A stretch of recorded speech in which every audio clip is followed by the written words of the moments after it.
So let's say you found a skeleton. How would you help with that? And relate, of course, but How would you do that? Well, interesting question. I don't know. I'd have to do some research on that.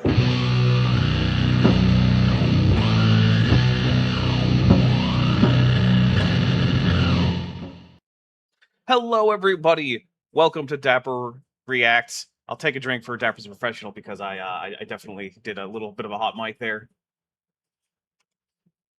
So I am a little bit late today, as a result of technical difficulties, because Discord has decided that the media player I was using is now going to start picking up my microphone audio for some reason and broadcast it to whoever I'm screen sharing with. So then I had to open up the Windows, like the Microsoft media player. And now that, whenever I have it paused, on my screen in the actual media player is a bunch of white noise on all three color channels separately. And, but for everyone else, looks just fine. And also, when I have the media player active, it screws up my OBS screen completely, but only for me. So it's going great. It's going great.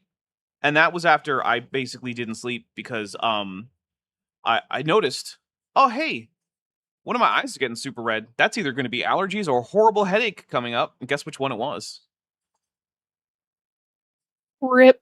Yeah, it was the horrible headache. So I don't know what's going on anymore. I'm here though, and we got a show, and I think it's working. I think my audio is okay. I listened to it earlier and it seemed okay-ish. So yeah, that's where we are. I have a $20 or not $20, sorry, a 20 super chat goal. All super chats count. And if we get it, then the hosts are unleashed because I feel like I might need to swear today because geez. Yeah. And also someone's asking me to try to like help someone out of ICE detention and I have no idea how I could possibly even begin to do that. But You're a science channel. yeah. I yeah, so that's how that's how I'm doing. Vishanti, how are you doing? I mean, I'm here. Yeah, me too. That's okay, fair enough. That's that there you go. Did you get to sleep last night? Eventually. That's nice. That's good. All right.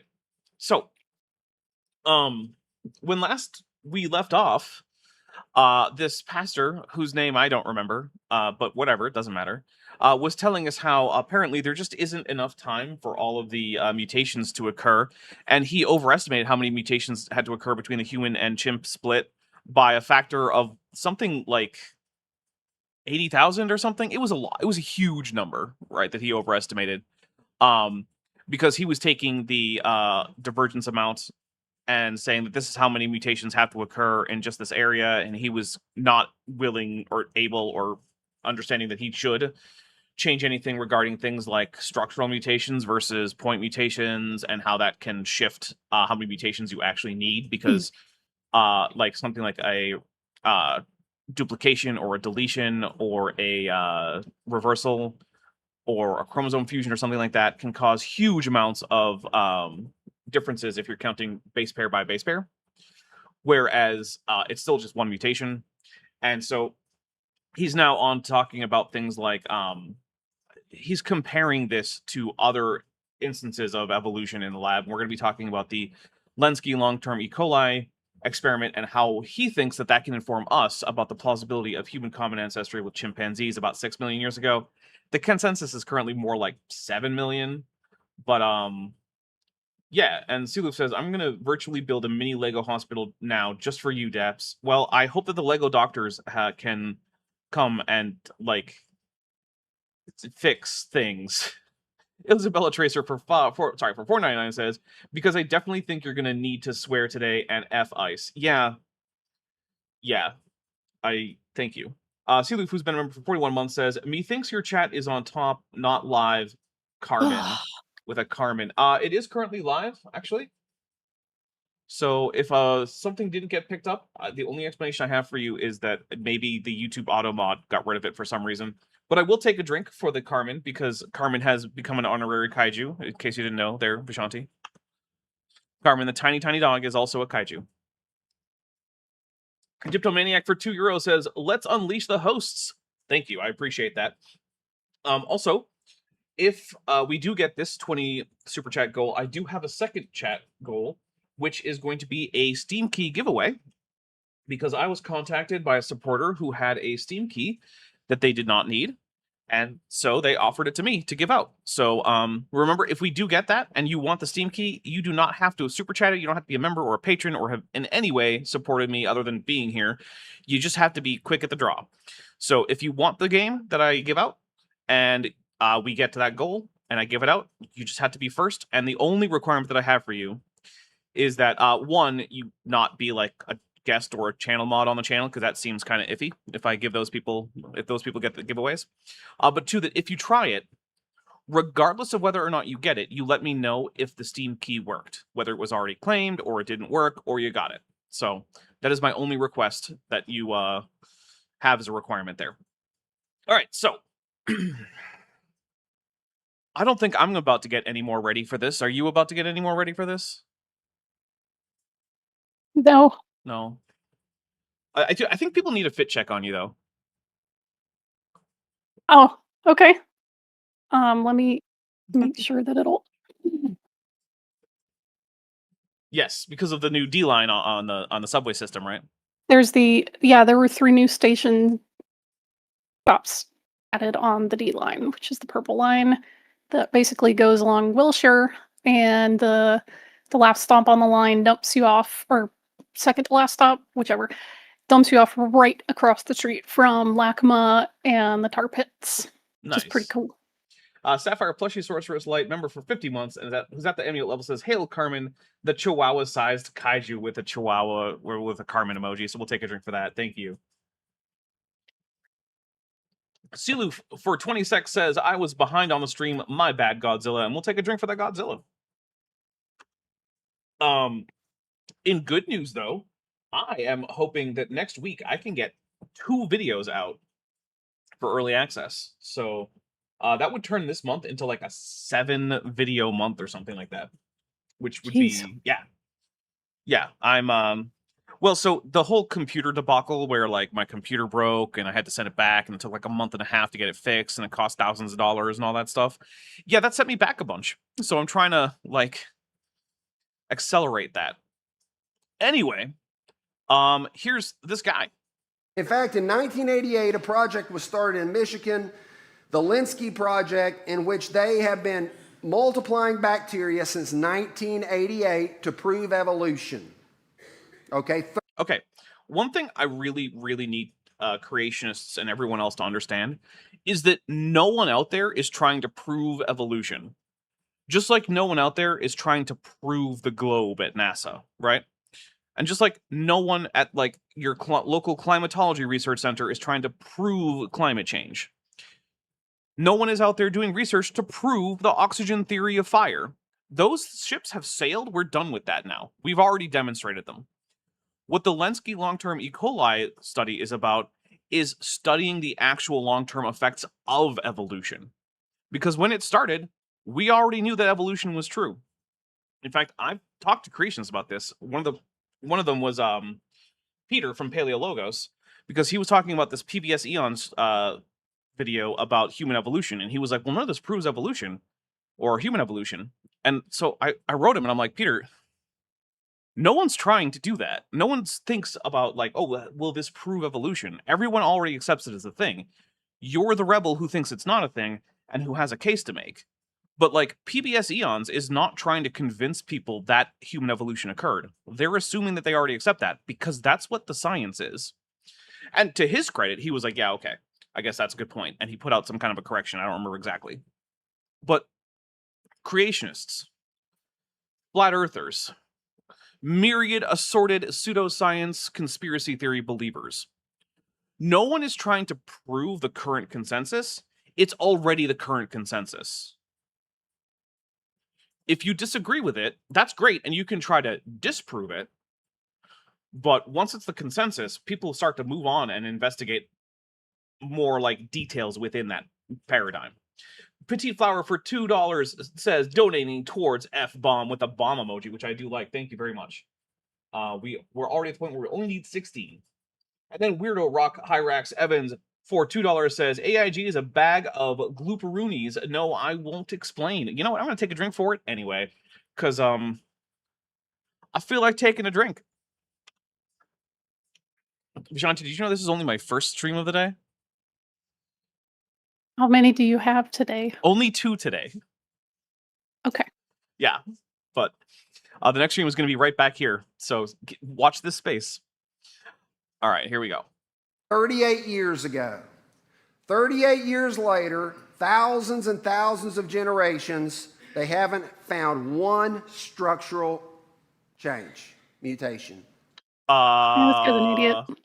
Well, first of all, most of the lines have lost their flagella because they're being shaken around, so they don't actually need to spend energy on moving around, which is a structural change. If I like, how would that not be a structural change?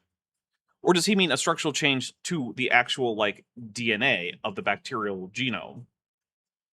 Because I haven't heard anything saying that they haven't seen one of those, and I would need some kind of like citation for that. So I don't know exactly what he means by structural change in this case, but if he means a structure to, like, if he means a change to the structure of the bacterial cells, well, that's just not true. If he means a change to the structure of the bacterial genome, well, actually, we know it's also not true because the CIT plus line required several duplications, and duplications are structural changes to the genome.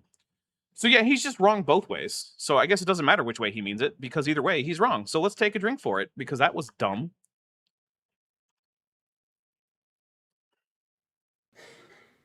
The bacteria in 1988 looked exactly like they do in 2020.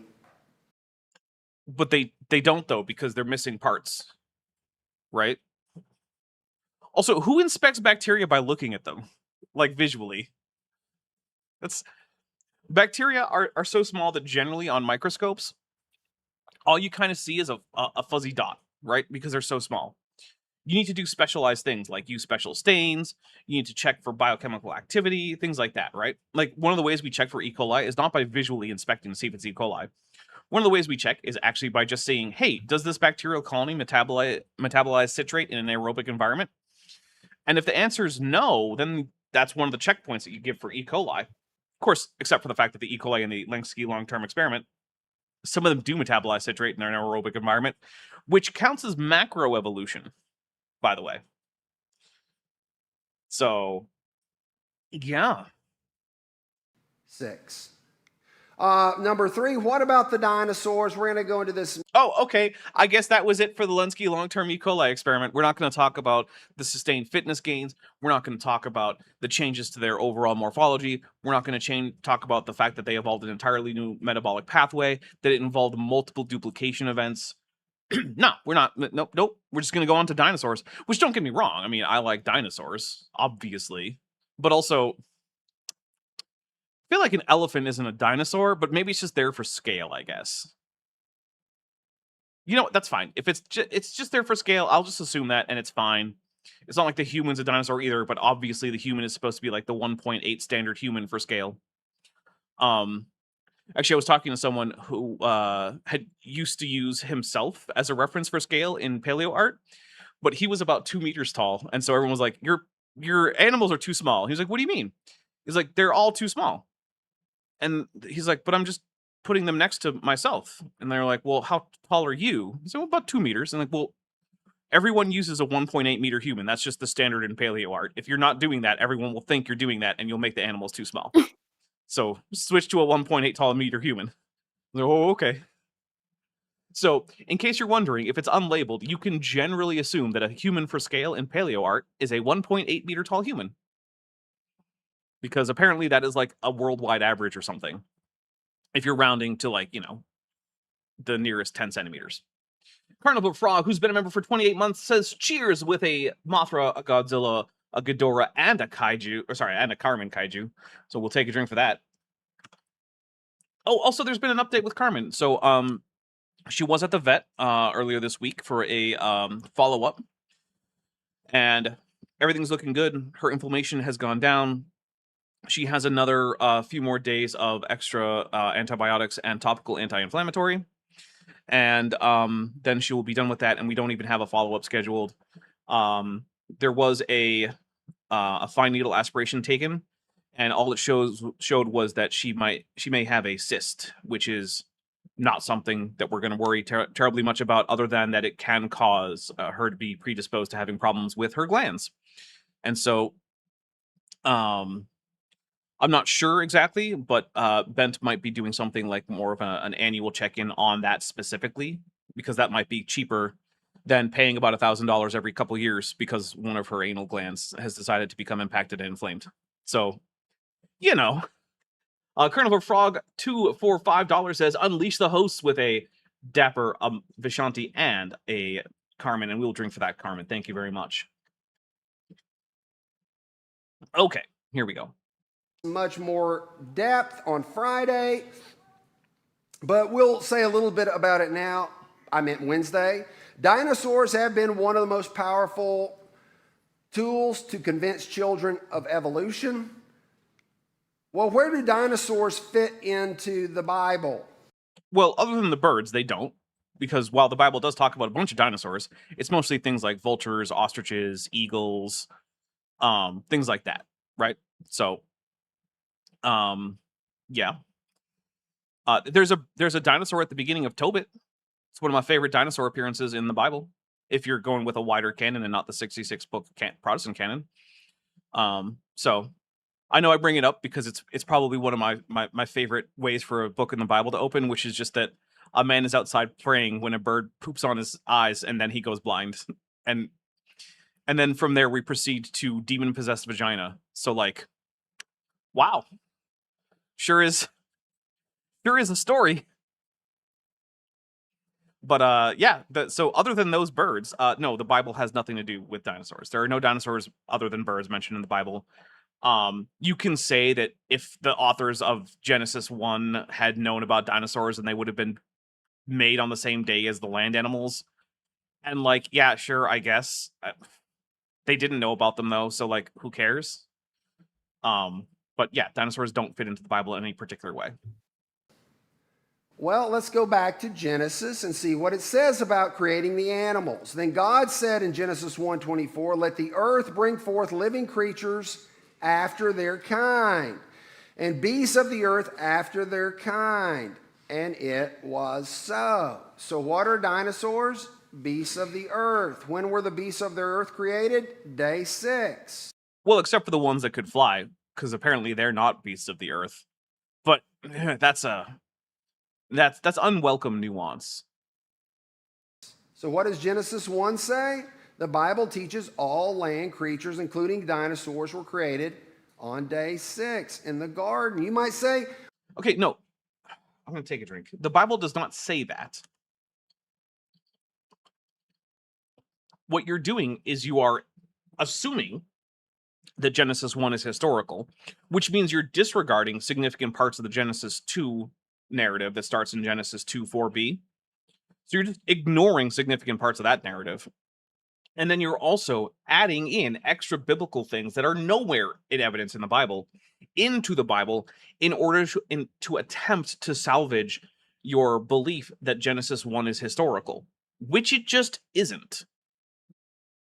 Right? And you don't have to believe that it is. Skepticism as to the literal historicity of Genesis 1 is a tradition that goes back into like the 2nd century in Christianity. And the only reason I can't say it goes into the 1st century is because like we don't have enough writings to say. So like maybe, I don't know. Like how far back does skepticism about the literal historicity of Genesis 1 go in like Jewish commentaries on the Torah? I imagine it's at least about as far back. Yeah, I mean, it's really old. This whole like literalism thing is a fairly new innovation. Because I mean, even I don't remember if it was Rashi or Rambam that were talking about like if you think this is literally 6 days and you're reading this, like that, then you're a fool and you're doing it wrong. So, you know what? I'm actually going to give advantage here to Muslims when it comes to people who generally accept a creation narrative like this, because at least the Quran does not give them a time frame, so they can just say like, yeah, sure, the Earth is millions, billions of years, whatever. There's no date put on it, so at least they got that going for them. For if you want to be a literalist, Quran literalist, which to be fair is a pretty common theological position. Yeah, I've definitely read theological text that says the Quran is literally true, and when it says that God has hands or eyes or a mouth or feet, that's true. Also, God doesn't have a body, and if you think that's a contradiction, just shut up and deal with it. Oh, okay, cool. I mean, those were not the words that were used. It was stuff like, this is a mystery that humans aren't supposed to comprehend, and we're still going to take it literally, even though God doesn't have a body, and all that stuff. Like, okay. Jessica the Transcendental Alchemist for $2 redo says, after they're kind. Yeah, he does like to say kind in an extremely exaggerated way, and it's a little weird. Then the Turtle Moves 3014 for £2 says, so the Flintstones is a documentary now. Yeah, actually, this is something I pointed out on my stream with Erica, was that young Earth creationists think that the Flintstones is more historically accurate than Walking with Dinosaurs. And that once you're at that point, like, we can't think about you as a reasonable person. You're not a reasonable person. Once Fred Flintstone makes more sense to you in terms of history than like actual documentaries about dinosaurs, what are we doing? You're not a reasonable person. We can't assume that you're arguing in good faith, because you're obviously not. Or you're just profoundly ignorant, which is another possibility. Petite Flower 5259, there we go, for $5 says, Jewish people have been arguing about and with God since literally forever. It's our favorite hobby. That does seem to be true. Although, I mean, I wouldn't want to say like any particular argument goes back farther than I could actually find real evidence for. But yeah, my guess is that the skepticism that we see in the writings of people who accept Genesis as part of their scriptures about the literal historicity of Genesis 1 goes back significantly earlier than our earliest written records of such discourse, right? It's sort of just like, it's like with fossil organisms, right? Like, oh, when do we find our first like tetrapod fossil? Okay, well, obviously, if you find the fossil, then it had to be part of a population that existed earlier than when it was just born. So obviously, the answer is they started before that, but we know about them from that point on. And I'm sure that that's the same thing with basically every discussion about a theological question in pretty much any religion with whose writings we have, right? It's going to go back farther. So, yeah. Anyway. Well, why doesn't the Bible mention the dinosaurs then? Well, there may be some reasons for that. Number one, dinosaur fossils were not even known to be discovered until 1822 by Dr. Gideon Mantell. So that's people kind of had true. Found them, but we didn't call them dinosaurs. Yeah, and people also... Erica did a whole 4-hour video on some of this. Right. So, yeah, there's a few things. People weren't sure what they were. We certainly hadn't come up with the concept of dinosaurs as a group. There was also still some question as, like, are fossils real remains of dead animals, or are they just funny rocks that look like real remains of dead animals? And, like, sure, that sounds crazy, but you got to remember that when people are having these discussions, we didn't know how rocks formed at all. So, like, could a rock turn into a skull shape or something? I don't know, maybe. Maybe. They didn't know. So, yeah, it's a little bit more complicated than dinosaur fossils weren't known, but this is when we start getting our first real idea of like, okay, these are the remains of ancient animals. They form some kind of a group, and we'll start our basis of knowledge there. So this is like semi-true. Joshua Geese for $5 says, from noise ending, isn't literalism also largely an American thing? It's certainly more popular in America than it is in most of the rest of, say, Christianity. But it's not like there are younger creationists in Canada, the UK, continental Africa, Australia, obviously, Mexico. So, I've found some Mexican Spanish language creationism. I haven't covered it because it was just the exact same thing as like I would hear 20 years ago from AIG, but in Spanish. Which, what's the point? Plus, if I tried to cover it, I would have to do like my own dub or subtitles or something, and like that would be a lot more work. But I have looked into covering Spanish language creationism before, and it's just not worth it. But it's out there. Also, there was a guy who tried to build his own ark in, I think, like Denmark or something, and then he tried to like launch it onto the ocean, and it immediately began taking on water because of course it did. So yeah, it exists outside of like American Christianity, but it is certainly biggest in American Christianity from what I can tell. Egyptomaniac for €5 says Philo of Alexandria, first century Jewish philosopher, interpreted the Pentateuch as allegorical. Yeah, that is a good example of it is not something that everyone is taking literally, even for people who take it seriously as an important part of their scriptures. Olivia Williams, Purple Fairy Light for $6.99 Beaverbuck says, I wonder if young Earth creationists think that dinosaurs used to be utilized as children appliances with a Ghidorah, and we'll take a drink. So the thing is, when I say that they think the Flintstones is more historically reliable, it is a bit of a joke. Like, I don't think the creationists think they had like pterodactyl-based radios or anything, but they do certainly seem to think that humans interacted with and may have even like tamed dinosaurs. Because if you look at like creationist art of like the pre-flood world, you will find depictions of things like people riding dinosaurs or people playing with dinosaurs as like pets or something. So like it's a lot closer to Flintstones than it is to anything that actually happened. And Joshua Geese for $5 says, Dapper dub sounds like a genre of music I'd listen to. I don't think you would if you heard me try to do dub music. That I would probably be really bad at it. I think I've written one bad song in my entire life, and that's about as far as I go with musical composition. And I used to sing tenor in a choir, but like tenor is the stupidest, easiest part, where like throughout an entire musical piece, you might change notes up to 3 times over the course of the entire thing. So basically it's like, hey, can you hold this note for like 2 or 3 minutes? Yes, I can, if that's what you need me to do. So we didn't know about the fossils as far as we know. Number 2, the word dinosaur was not even invented until 1841. Things can't exist before there's words for them. I hate this argument so much because it makes so little sense, right? Like, the word dinosaur exists now, and people are translating the Bible into English now. So if what we mean by the word dinosaur is something that an author of the Bible meant by the word that they're using in Hebrew or Aramaic or Greek, we would use the word dinosaur to translate it, right? The reason that the word dinosaur is not in any modern translations since 1841 is because there is no word in the original languages in any manuscript of the Bible that would be reasonably rendered as dinosaur, regardless of when the word dinosaur was coined.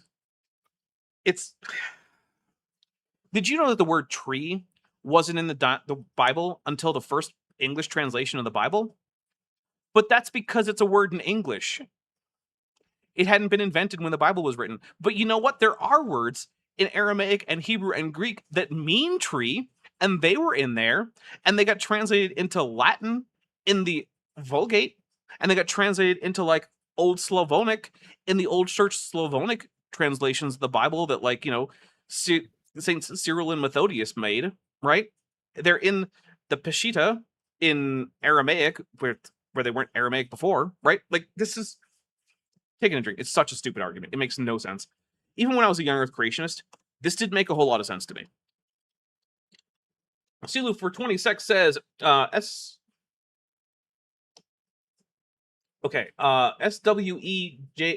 Jehovah's Witnesses with AIG pamphlets surprised me. What is SWE? What are we doing?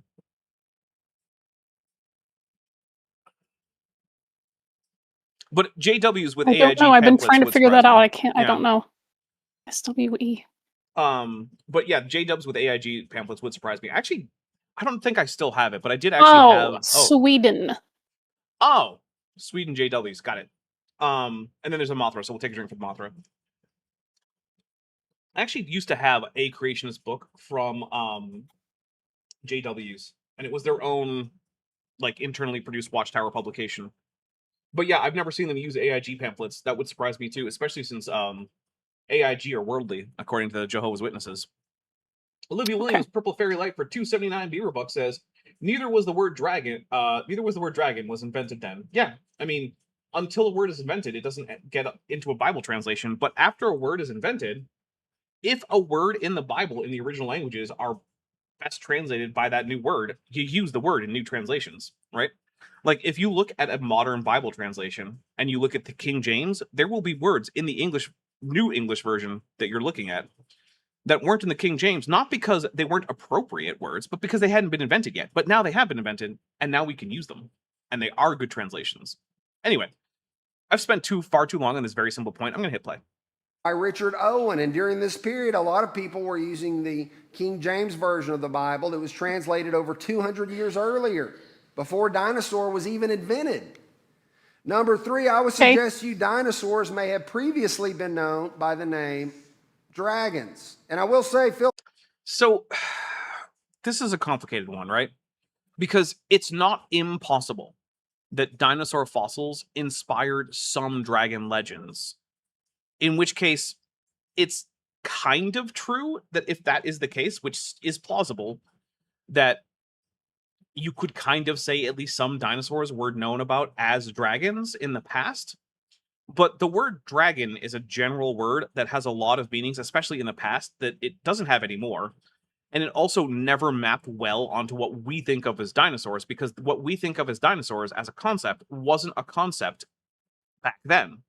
But modern animals that we're used to seeing that we don't call dragons anymore used to be called dragons, right? So like if you read a lot of ancient literature, big snakes or crocodilians or even particularly large lizards could be called dragon, because dragon basically just meant big scary scaly thing. And so if I showed you a Nile crocodile, you wouldn't call it a dragon. But that's not true of someone in like the 8th century.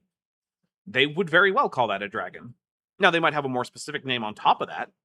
But if you ask them, like, hey, what is this, like, Nile monitor and this boa constrictor and this crocodile, what would you call all of them together? And those are dragons.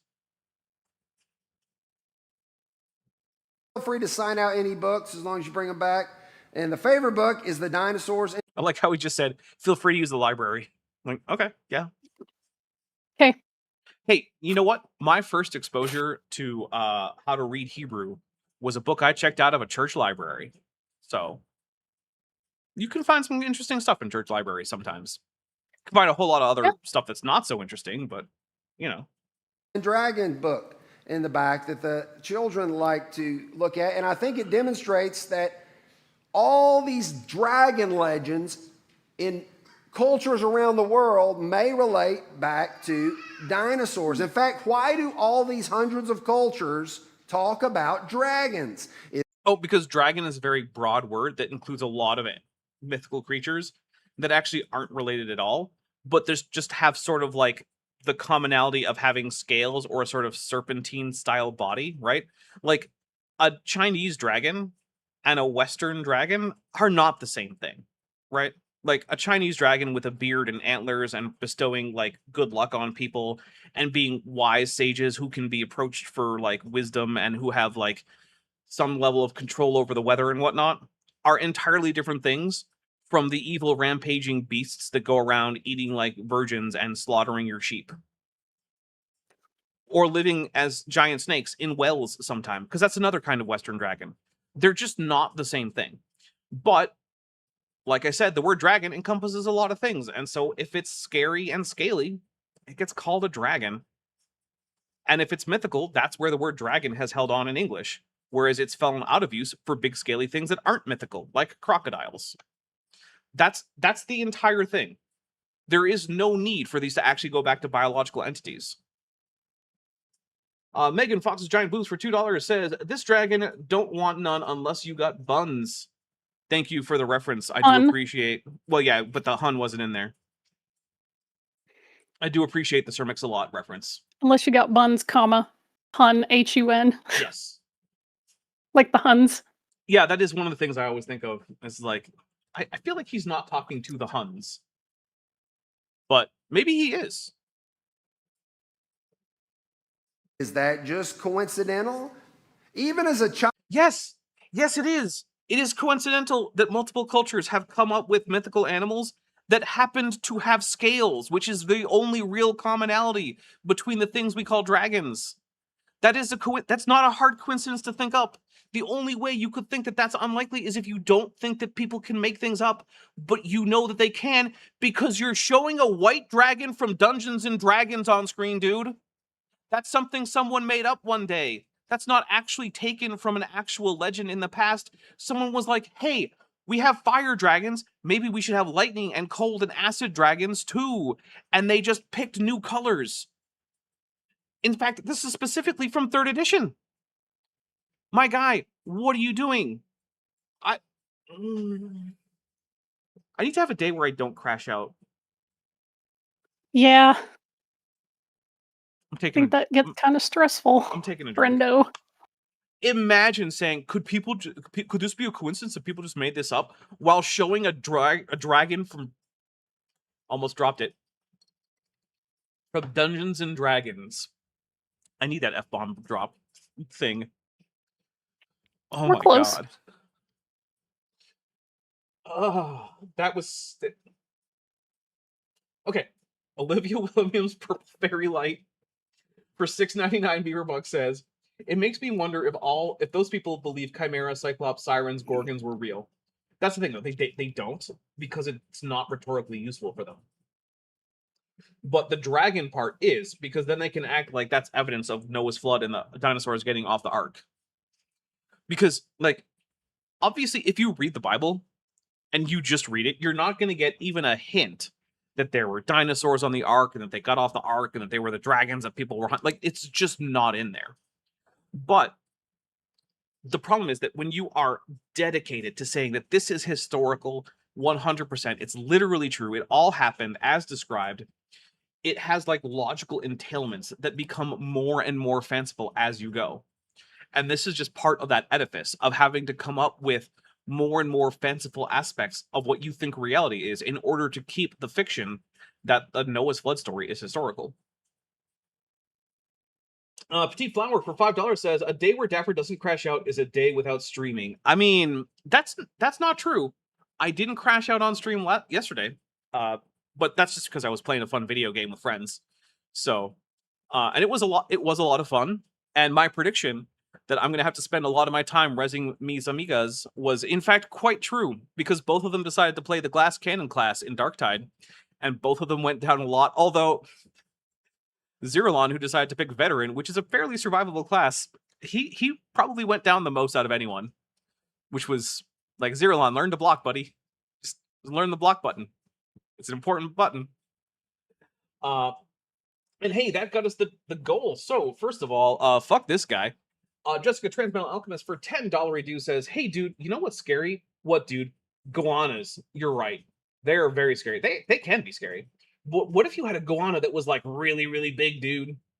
Dude, whoa, that'd be super scary. Yeah, exactly. That's just all there is to Dragon Legends. What if this scary, scaly thing were bigger? Noise Ending for $5 says, so Dapper can curse Mothra, and that does get it to us. Thank you. So what I'm going to do is I'm going to set up a new Super Chat goal. We have, let's see, we're going to do another 20, any Super Chat color, and this is going to go for 2 hours, although it actually only goes until I end the stream, but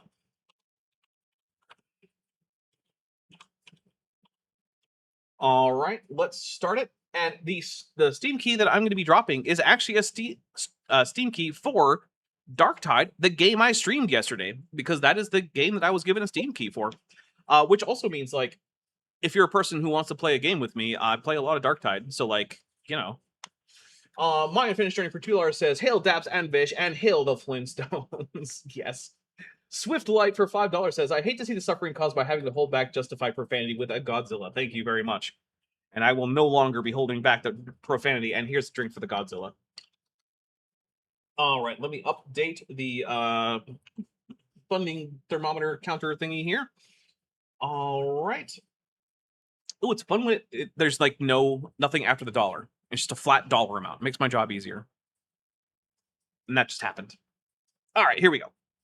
Child, without being told this, I used to look at these dragon pictures, and I used to say to myself, you know what, that looks like some of these dinosaurs. In fact, if you... Okay. Vishanti, do you think that he was going behind his parents' back to buy evil satanic Dungeons and Dragons books back in the 80s? Because I think he's Ooh. about the right age to have done that. Now, to be fair, from what I can tell, most evangelicals have kind of dropped the whole D&D is Satan thing.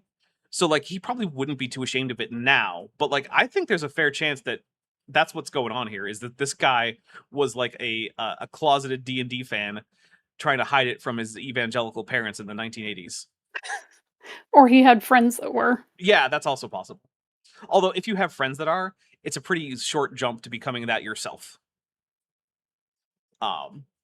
Maybe he would sneak out to go play with them, I- and he wasn't able to keep stuff in the house. Look, I can say that there has definitely been a time when I snuck to play D&D. So, you know. Allegedly Fred for $10 due says, people tell stories, they have imaginations. Shocking, eh? Yeah, seriously, like, what is it about creationists that seem to think that, like, humans just don't have an imagination? Well, you think more than one person could think of, hey, what if a guy but really, really big? Which is another talking point they have. Like, all these giants must be It's- evidence of the Nephilim. Why? It's just astounding to me that we only think fiction exists in the modern age. Yeah, like Anything that ancient people drew or painted or carved must have been something they saw. Humans just don't make things up or tell stories or imagine. What do you think that means for Dr. John LaPera, who is apparently the person who provided this, even though that's not who drew this image? I don't know. Dia Wing, who's been a member for 45 months, says disagree. Blocking is always an optional mechanic with Mothra, Ghidorah, and and Godzilla. There we go. That's the problem. And then a drink, and I'm losing it today. I'll take a drink. I disagree. Although, you know what? Let's tell you what, DM Wing.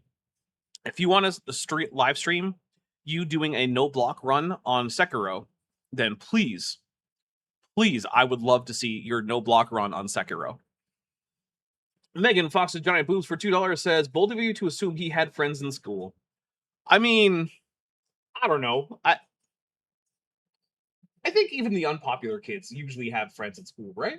That's a thing, isn't it? You're in like the unpopular kids club. I don't know. I'm not going to speculate about how popular he may or may not have been in school. You take out some of the imagination with. Oh, wait. Petit Flower for $2 says, imagination was invented in 1867. Oh, that does explain it, actually. Yeah. Of course. That checks out. All right. The wings and such. What do you see? Well, it looks very similar to a dinosaur. Does it? Because it doesn't to me. What dinosaur do you think that white dragon looks like without wings, buddy? Which one? Because it sure as hell doesn't look like that T-Rex. I mean, it's got big honking forelimbs that it walks around on. Like, what dinosaur do you think that looks like? They never have an answer, do they? They never do, no. They're like, well, it looks like a dinosaur. Like, yeah, if you don't know what a dinosaur looks like, but you just know that it's a four-limbed reptilian thing, then I guess kinda. But, like, the thing is, Dungeons & Dragons have mammal torsos, right? Their torsos are modeled mostly on big cats, but with, like, dinosaur feet stuck on, theropod feet stuck onto the feet, right? And then their heads are more or less kind of like theropod heads, but they have basically snake necks and crocodile tails, which doesn't look like any dinosaur. There are bits that are dinosaur-like because that's where the artist took inspiration, but none of it actually looks like an actual particular dinosaur. And when you put all of it together, it's still obviously chimerical. In fact, the torso of dragons are usually consciously modeled off of big cat torsos. They look like lion torsos because that's an imposing muscular frame that you can put all those body parts sticking out of. Like, if you look at that, you can see the sort of feline influence in the entire thing, can't you? Yeah. The Dungeons & Dragons dinosaurs are chimeras themselves. They're less obviously chimerical, but they are. Let's see. The Turtle Moves 3014 for £2 says he did have friends in school, imaginary ones. Okay, guys. I don't know anything about how it was for him in school, so I'm not gonna say, but like, feel free to speculate. I'm just not going to agree or disagree because I don't know. And that's, of course, a modern drawing, but you go back drawings that go back centuries, and these dragons look like dinosaurs. We see them. Okay, hold on. Another question. Do you think that he doesn't know that this is a Dungeons and Dragons picture? Or do you think he's just Maybe. not pointing it out because he thinks his church might not appreciate it? Because that could still be a thing in this church. Also, I have to say, speaking of Dungeons and Dragons, that is the exact 3rd edition like chart format from Dungeons and Dragons, including the exact sequence of colors and everything. And this looks like it was taken from a D&D book. I don't think it actually was, because I'm not aware of any D&D book that goes into like Inuit and like Dakota Sioux for languages. But like, I think this guy might be a secret D&D enjoyer. Possibly. Because like, if you've played a lot of 3rd edition, which I sure have, that's a 3rd edition chart. Like, that is exactly what they look like. Let's see. Joshua Geese for $5 says, "You mean they weren't based on Love Cats? Robert Smith will be disappointed." I'm sorry. Yeah. So you know what? Tell me in the chat. Do you think this guy has played some Dungeons and Dragons? Because I'm getting a strong 3rd edition enjoyer vibe from this guy. I think he played some 3rd edition Dungeons and Dragons, which is not a criticism, right? I'm not saying that that's bad. I just think it's true, and it's. I did not expect D&D to be so prominent today. So, and hey, look, I like 3rd edition. I miss my 3rd edition collection sometimes, although I donated it to the TTRPG club at my college. I came in as I was about to graduate, and I had probably like $2,000 worth of 3rd edition books in like original pricing, much more if you try to buy them now. And I was just like, you know what, guys? I'm probably not going to use these, but I know you guys will. So help me get them out of my car. And it took like 4 guys to haul them all out of my car. And we'll just donate them to the club. So I hope that now that club is still using them. I doubt it, but you never know. In cultures all around the world. Oh, I missed Turtle Super Chat. Sorry. No, I didn't. No, I read it. I mean, I'll read it again. But he did have friends in school, imaginary ones from Turtle Moves. I read that one, right? You heard me. I'm very confident I read that one. I don't know. But it got read twice in case I didn't read it the first time. Native American Indians, Hebrew, Greece, Denmark, Wales, China, Egypt, Poland, and Germany. So why do all the countries have dragon legends?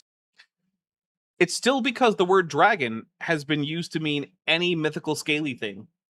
That's why. That's it. It's still all of it. Ultimately, it comes down to, why do all the cultures have giant legends? Because it's easy to make that up. Right? Why do most cultures have a thunder god or a storm god? Because storms happen and they're scary, and it's easy to make up some guy who's behind it. Well, the evolutionists and atheists have speculated. Notice this from Carl Sagan. So ridiculous. Yeah, this was a silly thing Carl Sagan made up one day. And I don't think it needs to be that deep. Although his idea is still more plausible than dragon legends are based off of dinosaurs who got off Noah's Ark. Sagan, he wondered about this. At least he was honest enough to say, why do all these cultures talk about dragons? Jessica, the Transmetal Alchemist, for $5 dues, says maybe he got kicked out of his group for taking the role play too seriously. He never really got over it, and he has dedicated his life to enacting revenge. Maybe. Although I feel like if you can't find a group that suits your style of roleplay, you're probably just not trying hard enough. Because like, I know of groups who gets super into like the extremely immersive, never breaking character style of like D&D roleplay. So like, hey, or join a LARP group. They're super into staying in character. Mm-hmm. And sure, it's funny to watch a guy throw beanbags and say lightning bolt. But you know what else? They're having fun and they're not hurting people. So like, I'm for it. It's not necessarily for me, but like, hey, if your thing is LARP, then I hope you have a great time LARPing, and I encourage you to do it as much as is healthy for you. This is what he said in his book. The pervasiveness of dragon myths and the folk legends of many cultures is probably no accident. It is a worldwide phenomenon. Could the pervasive dream My Unfinished Sock for $2 says, don't lie about dragons, like and share the stream with a winky tongue out emoji. Thank you very much. and common fears of monsters which children develop shortly after they are able to talk be evolutionary vestiges of quite adaptive baboon-like responses to dragons? We may each of us be replaying the 100-million-year warfare between the reptiles and the mammals. And if you think that's crazy, his evolutionary colleagues thought he was even more crazy. Why are we afraid? I want to point out Carl Sagan was not an evolutionary biologist. He was a cosmologist and an astronomer. So, like, he didn't have evolutionary colleagues. He had, like, astronomy colleagues. And, yeah, the evolutionary biologists, when they looked at his ideas about evolution, were like, well, that's kind of weird, Carl. But you know what? Okay, sure. Because Carl wasn't an evolutionary biologist. Because evolution isn't code for all of science that young Earth creationists don't like. And as popular and as awesome as Carl Sagan was, he also wasn't a prophet or a priest or like the Pope of science. That's not a thing that exists. Afraid of monsters when we're kids? Because somewhere in our evolutionary vestiges of our mind, we remember when we used to be chased by dinosaurs. Well, let's go back. He actually didn't say that. He said reptiles, which includes dinosaurs, but could also just include like humans having an instinctive fear of snakes because snakes are dangerous even when they're small. As Kent Hovind found out. After randomly picking up a snake outside in a place where eastern diamondback rattlesnakes live. Because that man is a moron. Hey, here's the Dapper Dinosaur pro tip about wild snakes. Leave them alone. You don't ever need to pick up a wild snake unless you're like a trained animal like handler or like animal control person.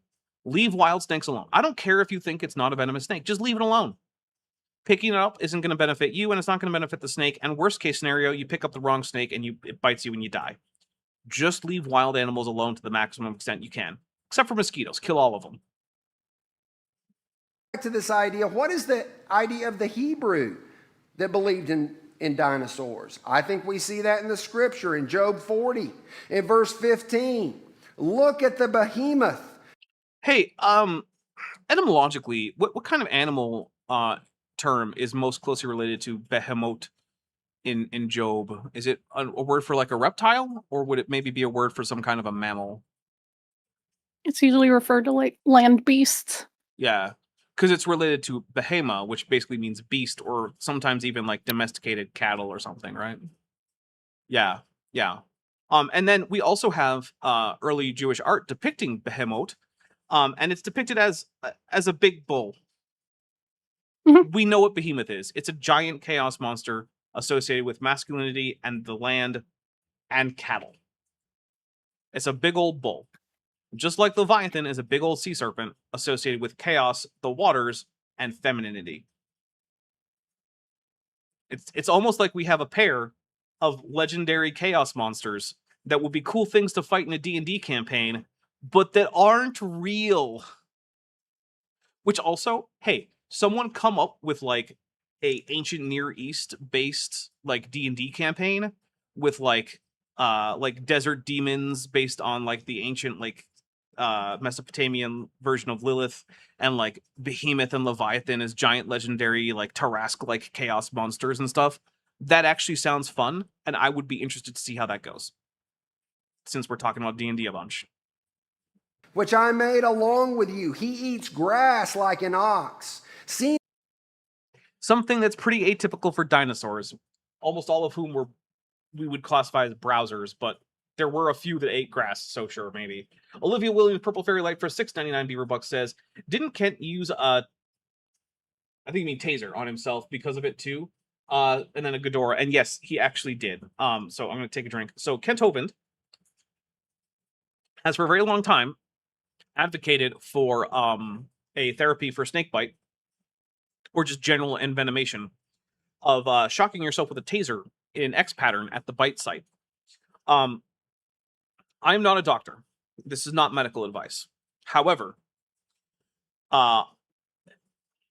there is no evidence that shocking yourself with a taser in any pattern will do anything to denature venom proteins.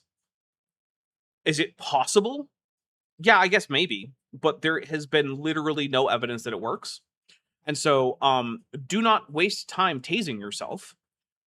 Go to a hospital if you're bitten by a snake or stung by a scorpion or something like that. Go to the hospital. Don't waste time tasing yourself. Let's see. Jason Ross, 3657 for $5 says, modern dragon depictions are also very influenced by dinosaur depictions. Goes a bit in the other direction. That's true, right? Like, if you look at medieval dragons, they don't particularly look like dinosaurs. But if you look at Dungeons and Dragons dinosaurs, all of whom were drawn after we knew about dinosaurs, they start to look more dragony. And they really start to look dragony in 3rd edition, which is coming around at, like, the time when the dinosaur renaissance is really taking off and like Jurassic Park has been a thing and dinosaurs are starting to become movie monsters. That's when D&D starts to depict them being particularly dinosaur-like. So that's a really good point. It's actually sort of like double dishonest for him to use a Dungeons and Dragons dragon as his example of dragons looking like dinosaurs, because those themselves, as I already pointed out, were consciously modeled in part on dinosaurs, especially in the face. Pillowpunk for $5 says, creationists love when experts speak on subjects outside their field. It's their favorite source of misleading quotes to put on Facebook posts. That's a good point. Yep. And remember, Carl Sagan doesn't know, he's not an expert on evolution, right? His word shouldn't be trusted any more than any other person on the street when it comes to evolution. And we're halfway to the next super chat goal. So I guess you guys really want one of y'all to be able to play Darktide for free. It is a really fun game. I really do like it. In fact, it was Allie was one of the people that played with us, and it was her first time playing today, and she wanted to play a few games with me before we actually went and started to get used to it. And then after we left, she was like, "All right, I'm going to go play a whole bunch more Darktide now that we're off air." And so apparently she just spent the rest of that night just playing more Darktide. And she's like, normally I stream on Twitch and I stream League of Legends. I might switch. So, one person got hooked yesterday. Let's see. Do I have everything up to date? All right. Yeah, we do. Oh, but it is time for a quick break to get like refresh drinks and everything because we just hit that top of the hour. So I'm going to give myself and Vishanti a quick break and we will be back in just a few minutes. And in the meantime, you get to enjoy the musical stylings of one Bent Hovind, no relation, and see you on the other side.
Well, I forgot to disable the intro video, so there's a drink for Dapper as a professional.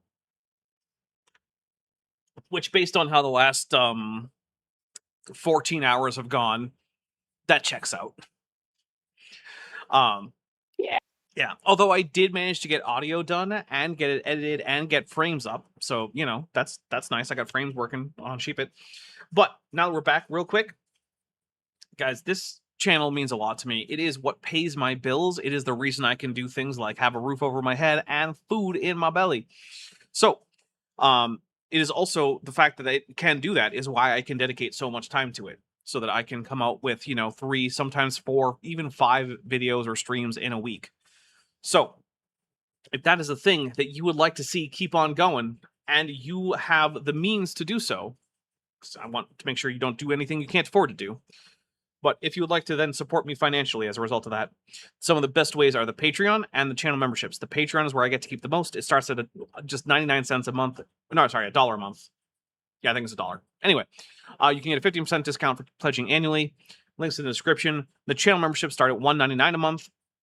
There's a join button below this. They both get you early access to my videos, and I think I'm hoping to get 2 out next week. There'll be an early access for like 5, maybe even 6 months. So you get a lot of early access videos. There's a lot of videos there. I think there might be a couple dozen that you can just watch like right now if you wanted to. They both give you access to my Discord server, which is a really cool place to hang out with people who also like the channel. And we have a lot of different rooms for a lot of things. Like there's fandom related rooms. There's rooms for gaming. There's also a room for like if you need to vent or talk about heavy stuff, so that also people who can't deal with that right now also don't have to see it. But people who can or who want to, you know, help each other with that can go into that room. There's a lot of pet pictures. There's fish, turtles, lizards, cats, dogs. I think we've had some various rodents. So if you like, you know, cute animals, there's a lot of that goes on there. It's a good time.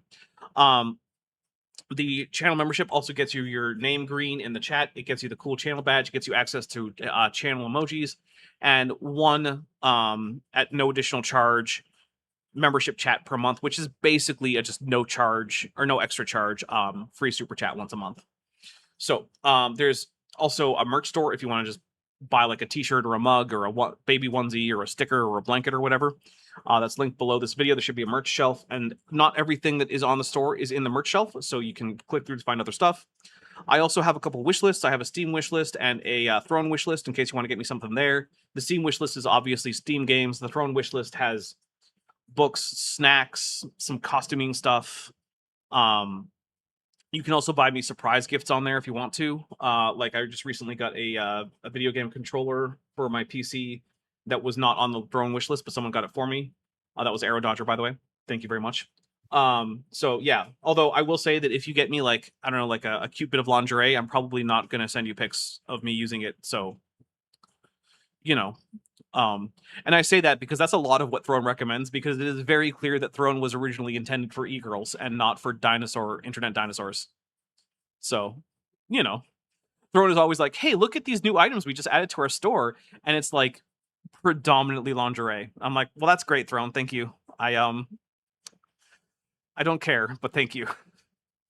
All right. And then the last thing is, if you do want to help and you don't want to have to send me anything in terms of money or gifts, there's also rendering for me. So the way that my animations get done is I have to have them rendered offsite because I don't have the computing capacity to get them done in time. And the way this works is I use a service called Sheepit. Sheepit is I don't pay them money. Instead, I render for them and they render for me. And if you want to render as me, which helps me get my frames done faster because they base how fast my frames get rendered on how much I've supported them, there is a section of my description called How to Render for Me.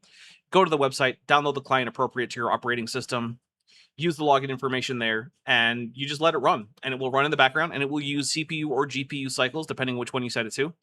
And it will just render either my frames, if they're available, or other people's frames and give me points for it. So yeah, that's also a big help. There you go. That is it. And Lizard Lass says, I imagine it's difficult to find lingerie that fits a Ceratosaurus. Yeah, I don't think they make it. And I also, like, look, I'm basically nude in all my videos anyway, right? Like, I'm only wearing a top hat, a monocle, and a tie. What would lingerie add? Like, seriously. Sexiness. I'm naked. What else do you want? Would it be more sexy if I put on more clothes? Maybe it would. You know what? Maybe. Maybe. Tell you what, if this stream makes $1,000 in super chats, I'll put fishnets on the dinosaur. Now his strength is in his hips, his power in his stomach muscles. So wherever it was a giant animal with giant muscles that was an herbivore that ate grass. Yeah, it was a giant bull, dude. What do you...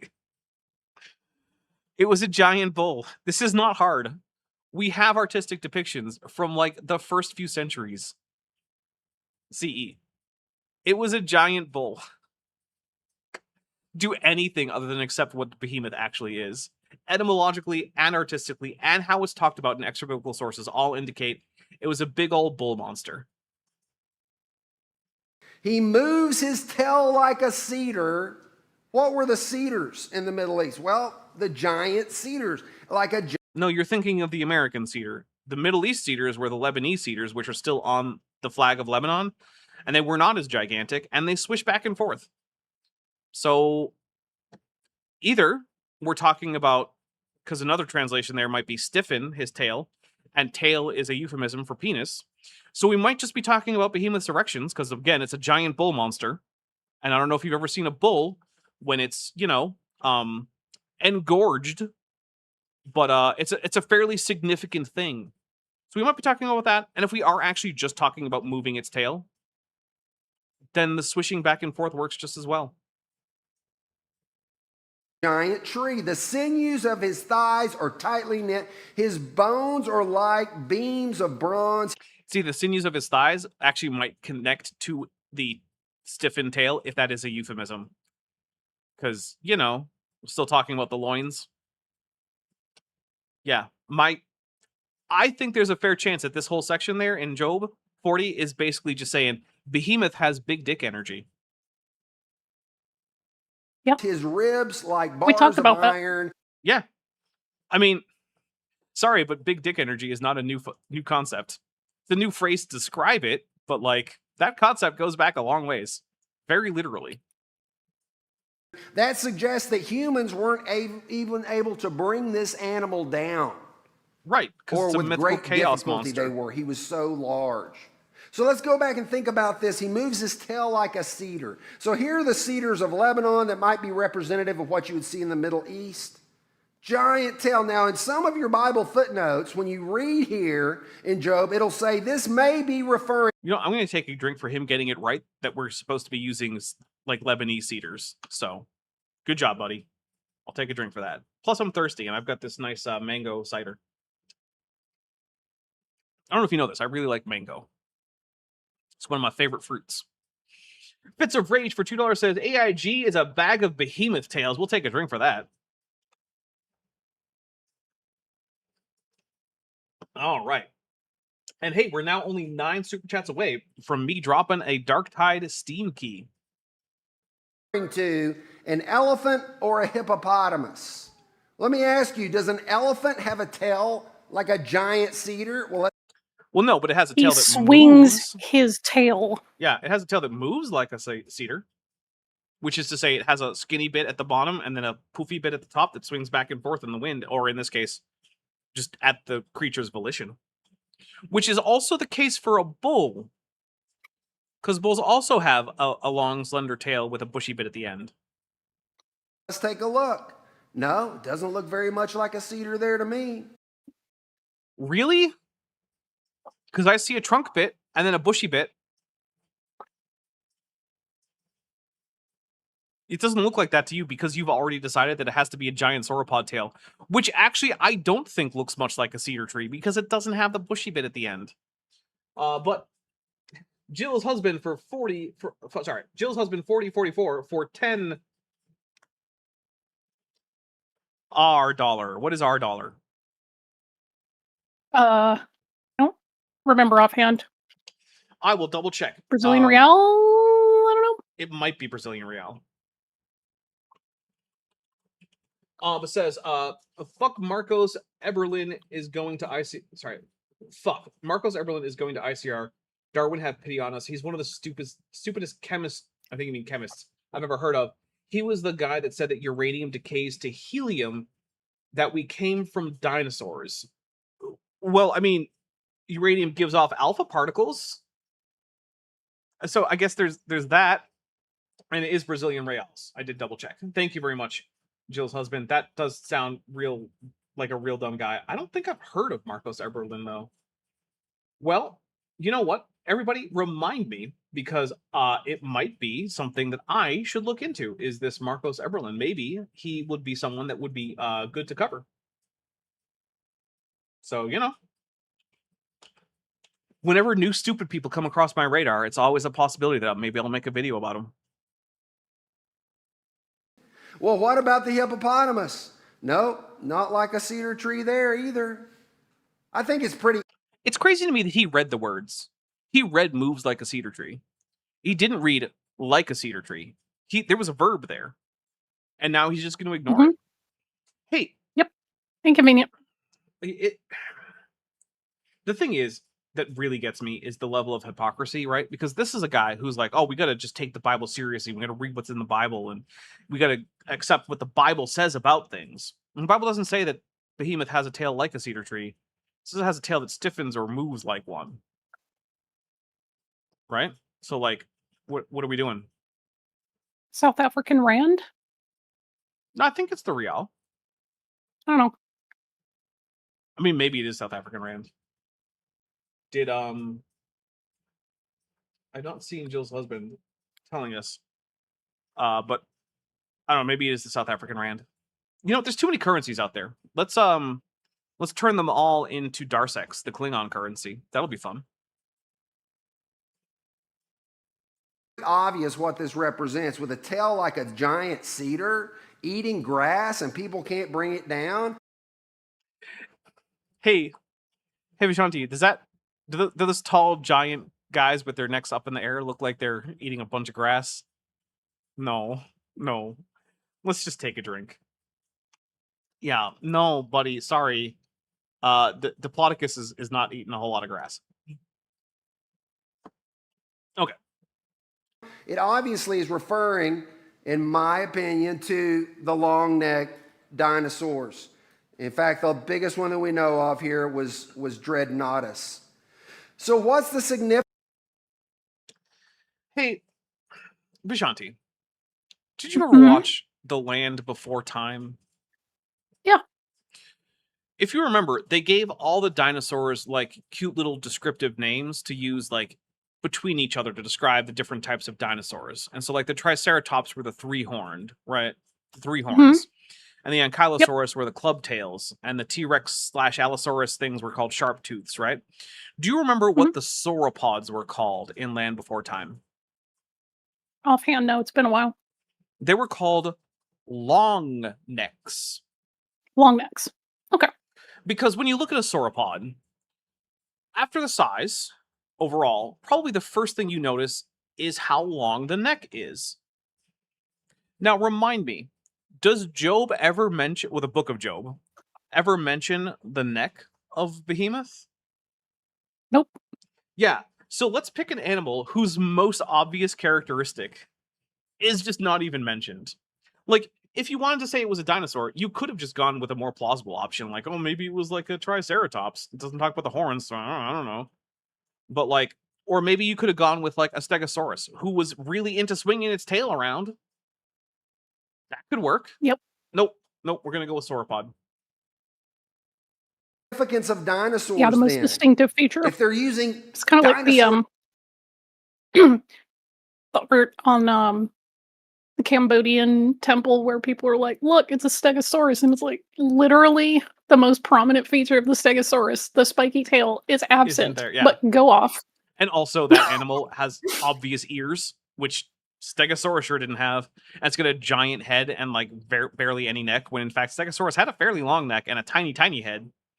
And it's just like the only thing that's even vaguely Stegosaurus-like is the obvious flower petals along its back. And you can tell they're flower petals because every other animal in that section is standing in front of a flower and the flower petals are obviously flowers. But if you crop them out and only focus on them on this one thing, and you also don't know what a stegosaurus looks like, it kind of vaguely looks like a stegosaurus. To teach children evolution, well, I'll let one atheist and agnostic evolutionist respond to this. In fact, I have this book in the back. Notice what he says. Dr. Derek A. Why are we using Vistastosaurus Rex from the Jack Black King Kong movie? Wow. That's not a real dinosaur. That is in fact a made-up animal based on dinosaurs.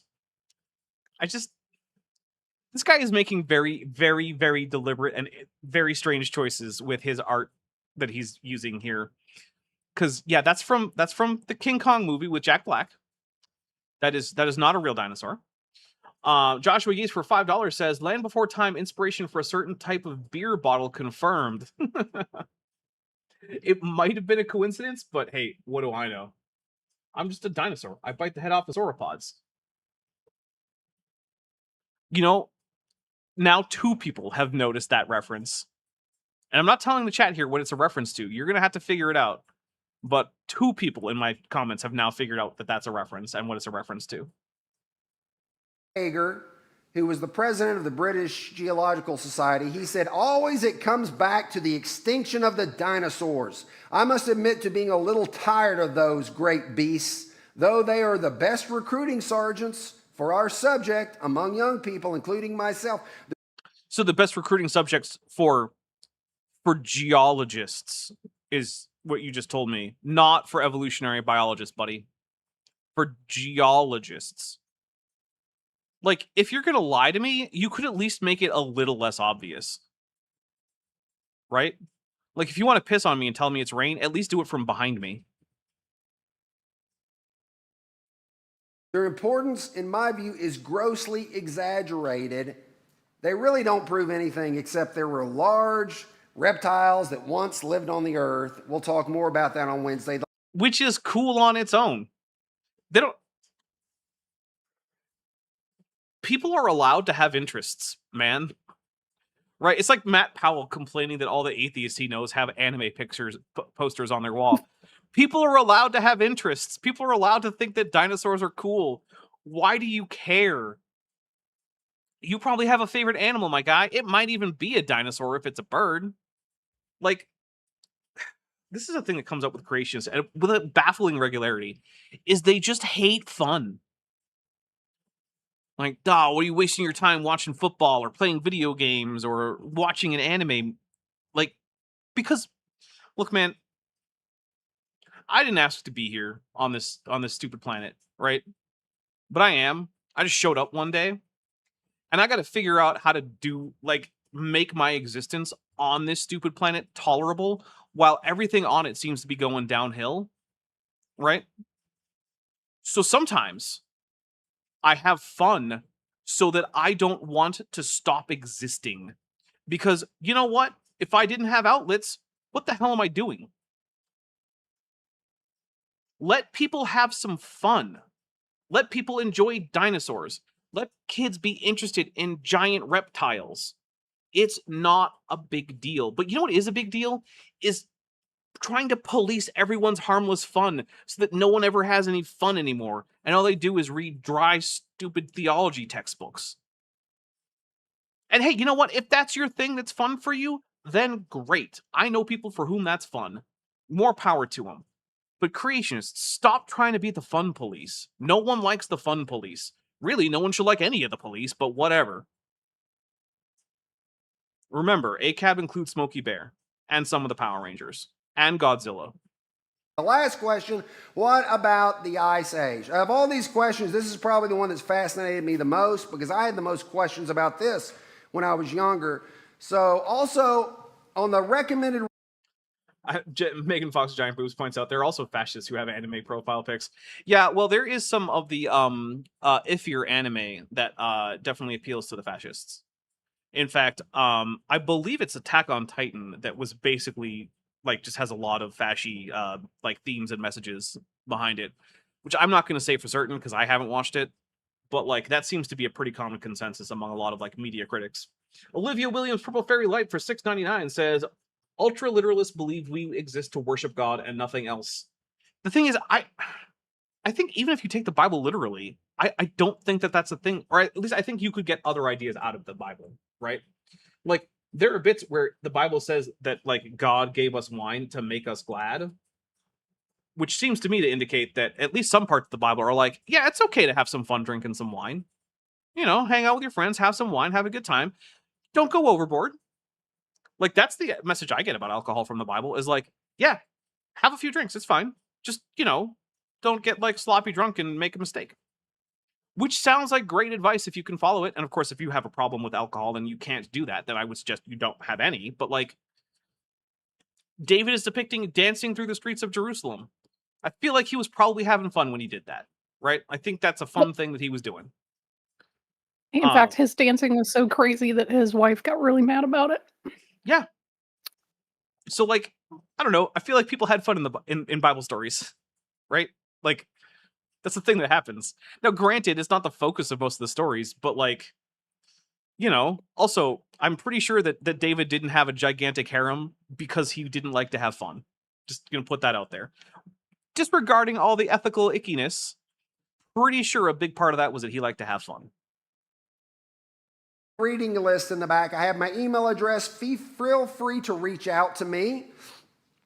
However, on any topic like the Ice Age, feel free to go to some of these recommended websites that I put up, such as this, creation.com. If you go to creation.com, it's a group called Creation Ministries International out of Australia. It's composed of different believers from around the world.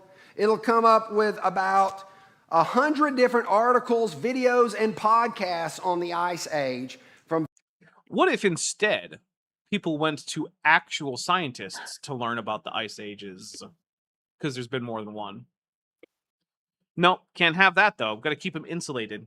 Remember when Eric Hovind was promoting the creationist search engine that would only pull up results from creationist sources? And it's like, hey man, stay in the echo chamber. I'm just gonna take a drink from like the guy who's just like, yeah, no, the echo chamber is great. We should love the echo chamber. Never learn anything that might challenge you. It's a bad idea. I mean, what if you become a different kind of Christian, or even worse, an atheist? Horrible. Or what if you pull a Vishanti and become a Jew? Of those three options, That's even worse. Yeah, I was gonna say, of those three options, which one do you think he would find the worst? Like, a different kind of Christian, atheist, or Jew? Jeez. The thing is, I don't think it's the other kind of Christian. I think that would be the most acceptable for him, but I think it's a toss-up between atheist and Jew. Jill's husband, 405, when I'm still thinking is Brazilian Reals, says, if you want to cover Marcos Iberlin, the biggest young earth creationist in Brazil, which makes me think again that it's Brazilian Reals because this person is talking about a creationist from Brazil. He only has one video in English on ICR. I hope he gets more videos on ICR after this. Oh, he almost certainly will. Which actually would make him the second Brazilian to end up at ICR. Because Gabriela Haynes, like Haynes is obviously not a Brazilian name, but that's her married name. She's Brazilian. Her dissertation was partially in Portuguese, which meant I had to slog through Portuguese, a language I know very little of. I know more. I am better at reading Catalan than Portuguese, everybody. And I'm not very good at Catalan either because I've never studied either of them. But Catalan has the advantage of like being closely related to French and having a lot of like influence from Spanish, which means it's not that hard for me. But like slogging through Portuguese texts, and also there was also a time I had to read an entire geology paper in Spanish because was it Cindy Lincoln asked me for the explanation for the geology of some Mexican island out of the like just I'm like why. And it's like in the Gulf of California. And so here I am reading a description of the geology of this island in Spanish because the only place that had published a description of that geology was in a Mexican geology journal. It was quite a thing. But to be fair, both Portuguese and Spanish are easier for me to read than German, which I've also had to read for this channel. Basically, you guys don't know it, but in the background, I do a fair bit of reading for these things, and sometimes it's in languages I do not know very well. and I still have to slog through it. The Screen Geek for €5 says, "Oh no, I'm late. I was busy playing Magic the Gathering, and I can report my elf deck won that Commander game. What did I miss? Are we done with this? We're almost done with this, and congratulations on your wins with that elf deck." It has been a very long time since I played Magic the Gathering. Basically, I played it when it first came out. I played first edition Magic the Gathering, and then I realized it was going very hard into pay to win, and I did not have the ability to pay to win. And so I figured, I'll just stop now.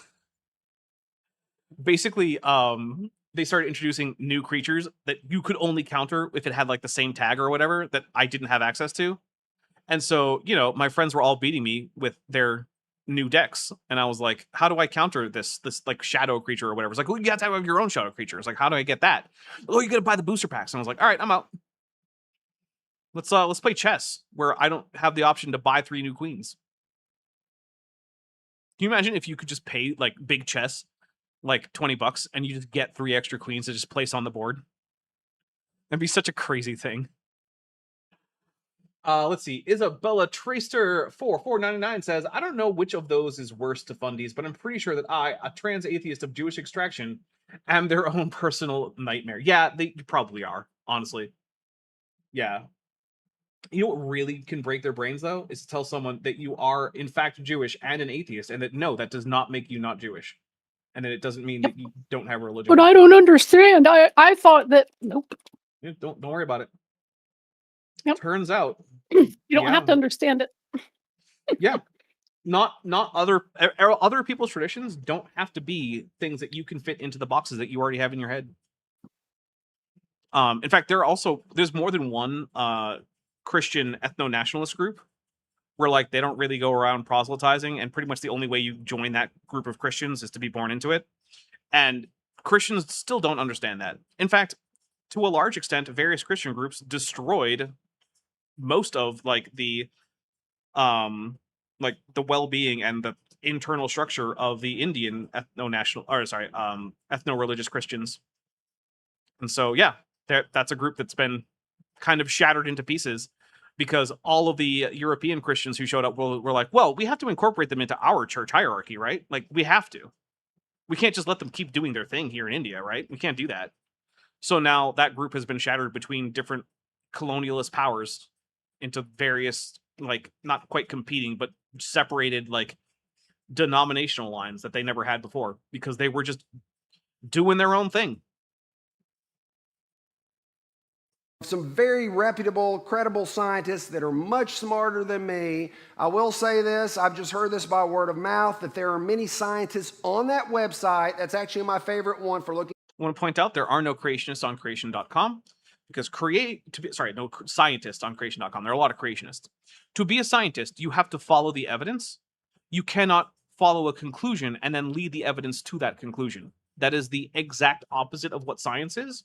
And the degree to which you do that is the degree to which you are doing the opposite of science. And if you're doing the opposite of a thing, then you're not doing that thing. For articles, very high-tiered scientists that have to write under pseudonyms, false names. Very well recognized in the world, biochemists, physicians, professors, but they don't want to be fired and lose their job. Do you have evidence of this, or is it just a thing you're saying? Because I know of one person who wrote for Answers in Genesis under a pseudonym. That's it. Actually, I'm actually not even sure if it was a pseudonym, because it was just not the name that he used elsewhere. So I'm only aware of this actually happening once where I have evidence of it. And it was for Answers in Genesis, that's answers.com, not for Creation Ministries International, which used to be called Answers in Genesis, but that's complicated and it involves accusations of demon possession and necrophilia. So, like, we're not going to get into it. Yeah, someone's secretary was accused of being a demon-possessed necrophiliac in the AIG CMI breakup. It's a wild thing. But anyway, so yeah, I'm only aware of one of that, and that was Harry F. Sanders III, who went by some other name on both YouTube until he left YouTube or was kicked out, I'm not sure, and Rumble.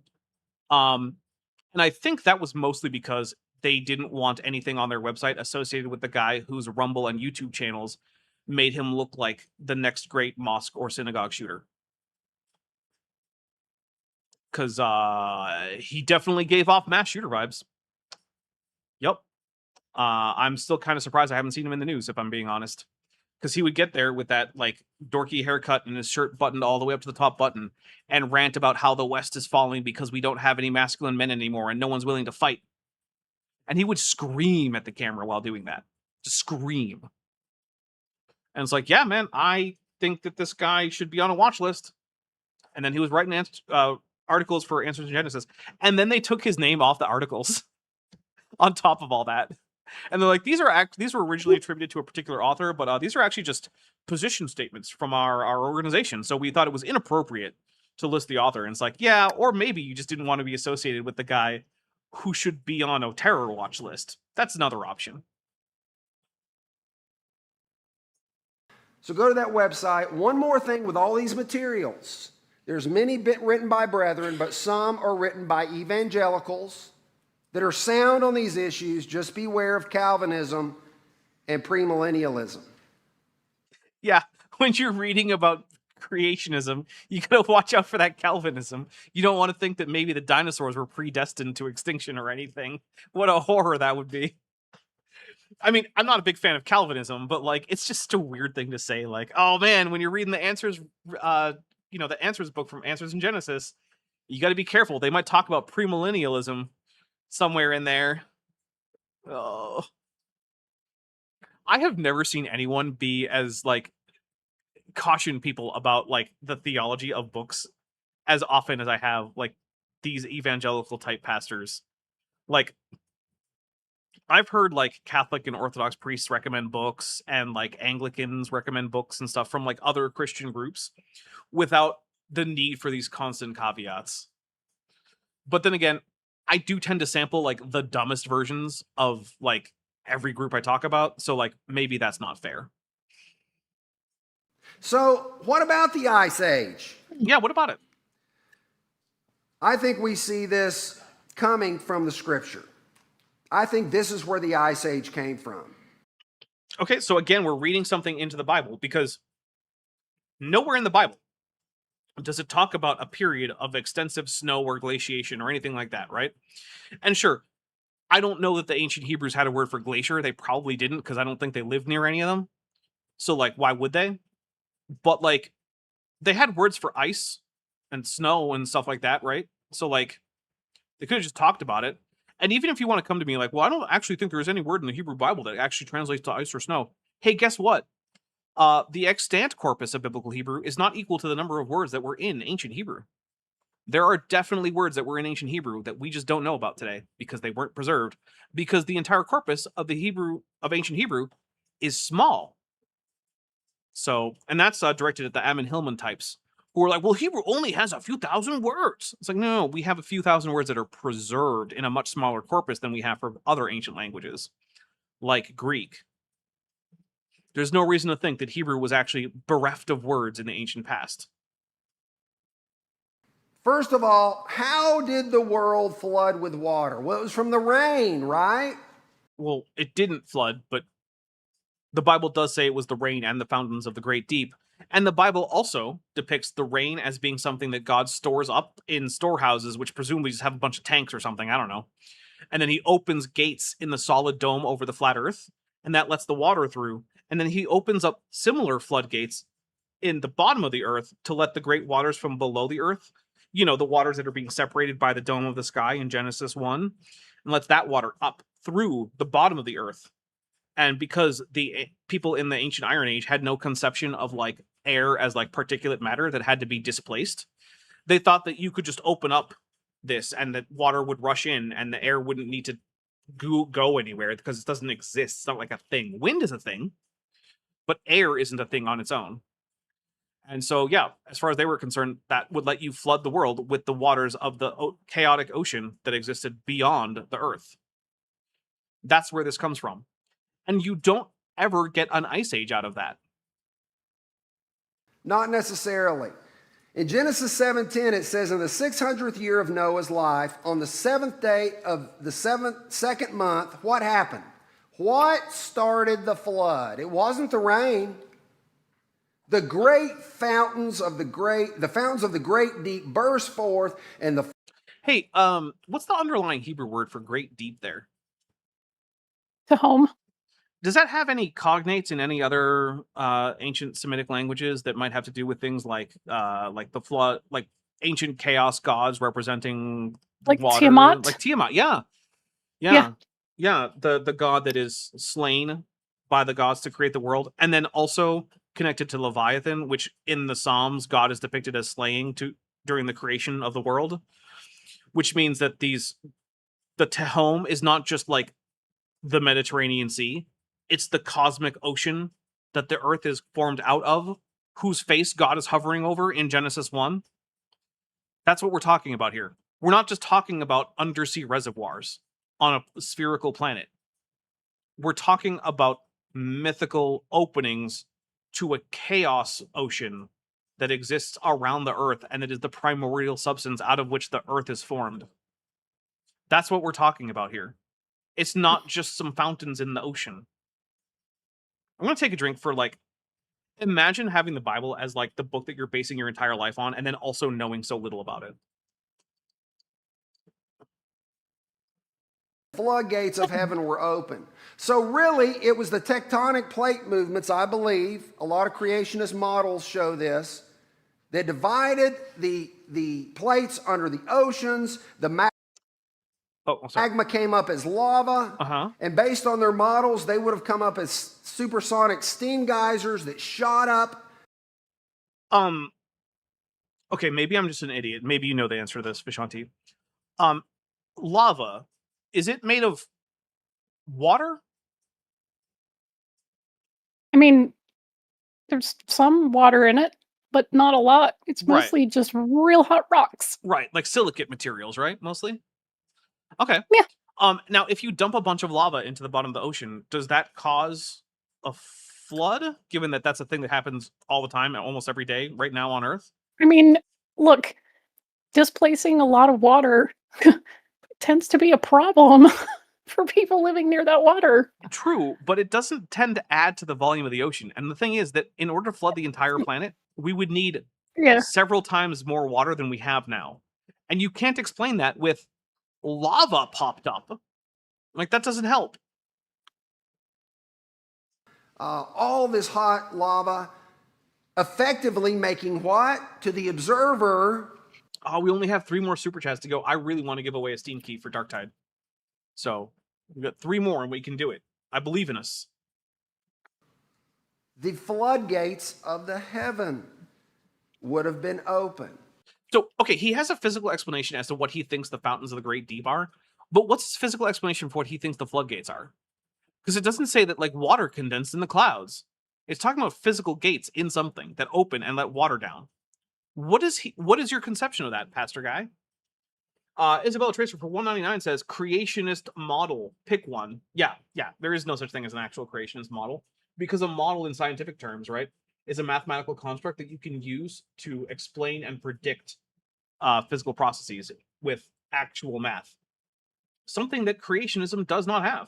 And there it is. There's the goal. Templar Warden for 5 Kiwi bucks says, oh, so that's why he had a white dragon picture. He thinks they caused the Ice Age.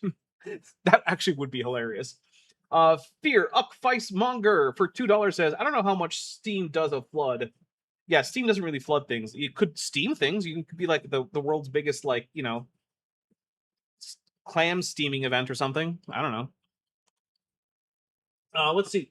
Also, that super chat reminds me, if he thinks a white dragon caused the Ice Age, I'll just tell him, like, no, you're wrong. That was Shimo. But isn't Shimo a white dragon if you think about it? Yeah. The Gray Malkin for $2 says, here's a super chat. All right, so here is what is about to happen. I have pasted a Steam key as it was given to me into my chat bar here, and I'm going to hit enter. When I do, you do not have to have super chatted. You don't have to have gifted memberships. You don't have to be a member. You don't have to be a patron. You just have to be here and be quick. But remember, if you try to use it, I require you to @ me and tell me if it worked, if it had already been claimed, or if for some reason it didn't work. That's the agreement that we're making here. Anyone can grab this Steam key. But if you even try, you have to tell me what happens when you redeem it, or try to redeem it.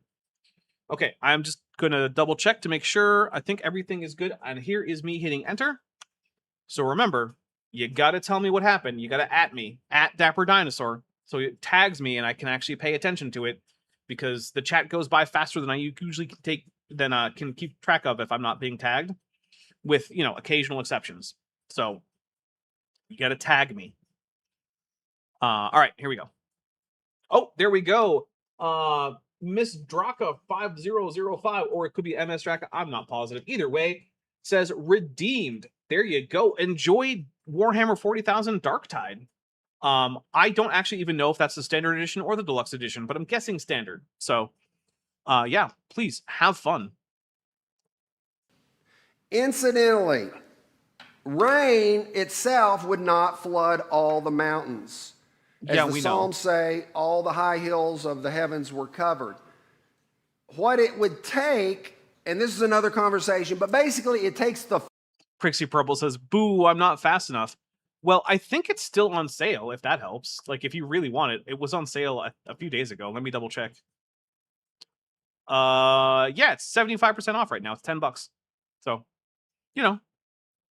if you do want it and you have a spare $10, it's right there. I think $10 is a steal for it. I think it's a really fun game. So the sea floor is rising, okay? The Mariana Trench in the Pacific is 6.8 miles deep. If you raised up every ocean floor in the world, 70% of the world, I guess, is covered with water, it would easily flood the mountains. And I think that's what happened here. But the Bible doesn't say anything about the seafloor rising, nor is there any evidence of the seafloors just rising in the past. So all you're doing is making up a thing that would flood the earth that isn't what the Bible was talking about. And also, wasn't this supposed to be about the Ice Age? Yeah. Okay, cool. I'm gonna take a drink. What if just anything happened? I don't know. I guess then things would be different. Like, what if God actually just dumped a bunch of guinea pigs into the bottom of the ocean to raise the level by displacement? Why not? Okay. Yeah. Sure. What if God actually just added a bunch of like methane calthrate to the bottom of the ocean to push the water up, and then it all boiled away later, and then the whole planet smelled like cow farts for a while? I don't know. Like, I can just make stuff up too. It's not in the Bible. It doesn't make it plausible. Dutch Tunicated Fishman for $5 says, back from an annoyingly long vet visit. Kitties are doing well. Just needed some ear cleaning.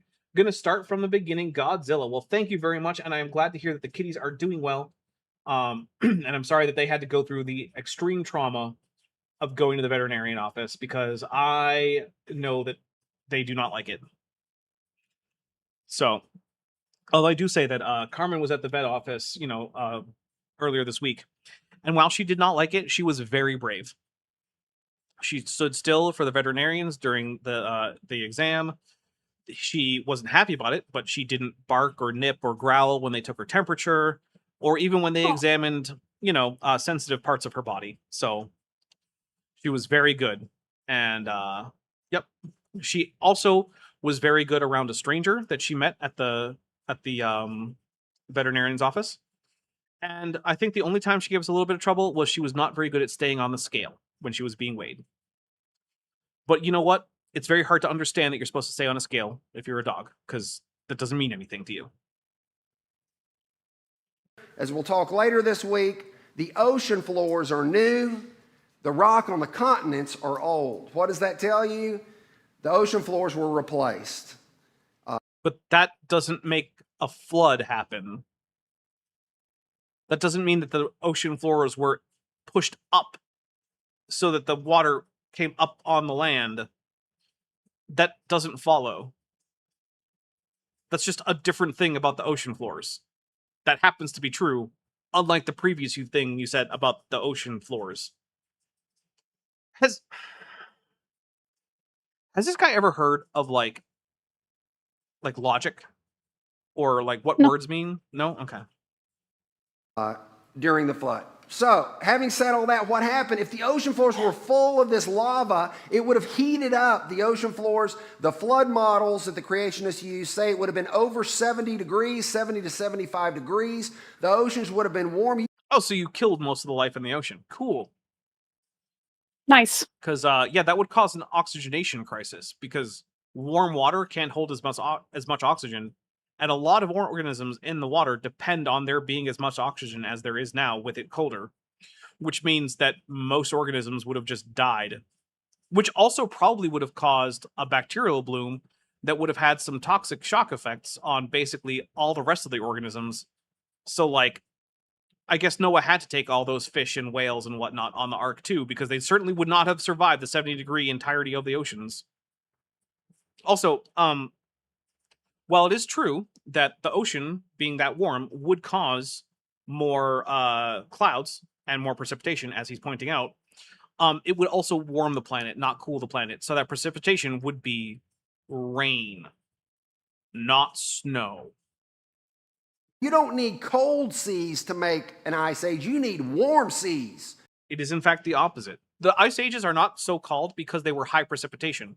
They are so called because they were cold. They were actually, if anything, probably lower precipitation. But you know what happens to snow if it doesn't melt? It piles up. It almost never snows in Antarctica. But Antarctica is covered in snow.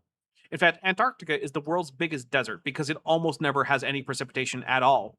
But when snow does fall, which is exceedingly rare, you know what happens? It just stays there. And if the planet were colder, that would be true for a larger part of the Earth, which is what a glacial maximum is. It's not more precipitation. It's just the precipitation not going anywhere. This would create copious amounts of moisture going up into the atmosphere. It would go circulate. Which is starting off warm, and when it's evaporating, that's because it's getting warmer. So we're starting off with all this water vapor going into the atmosphere at like 70, 80, 90 Fahrenheit. That's going to warm the land.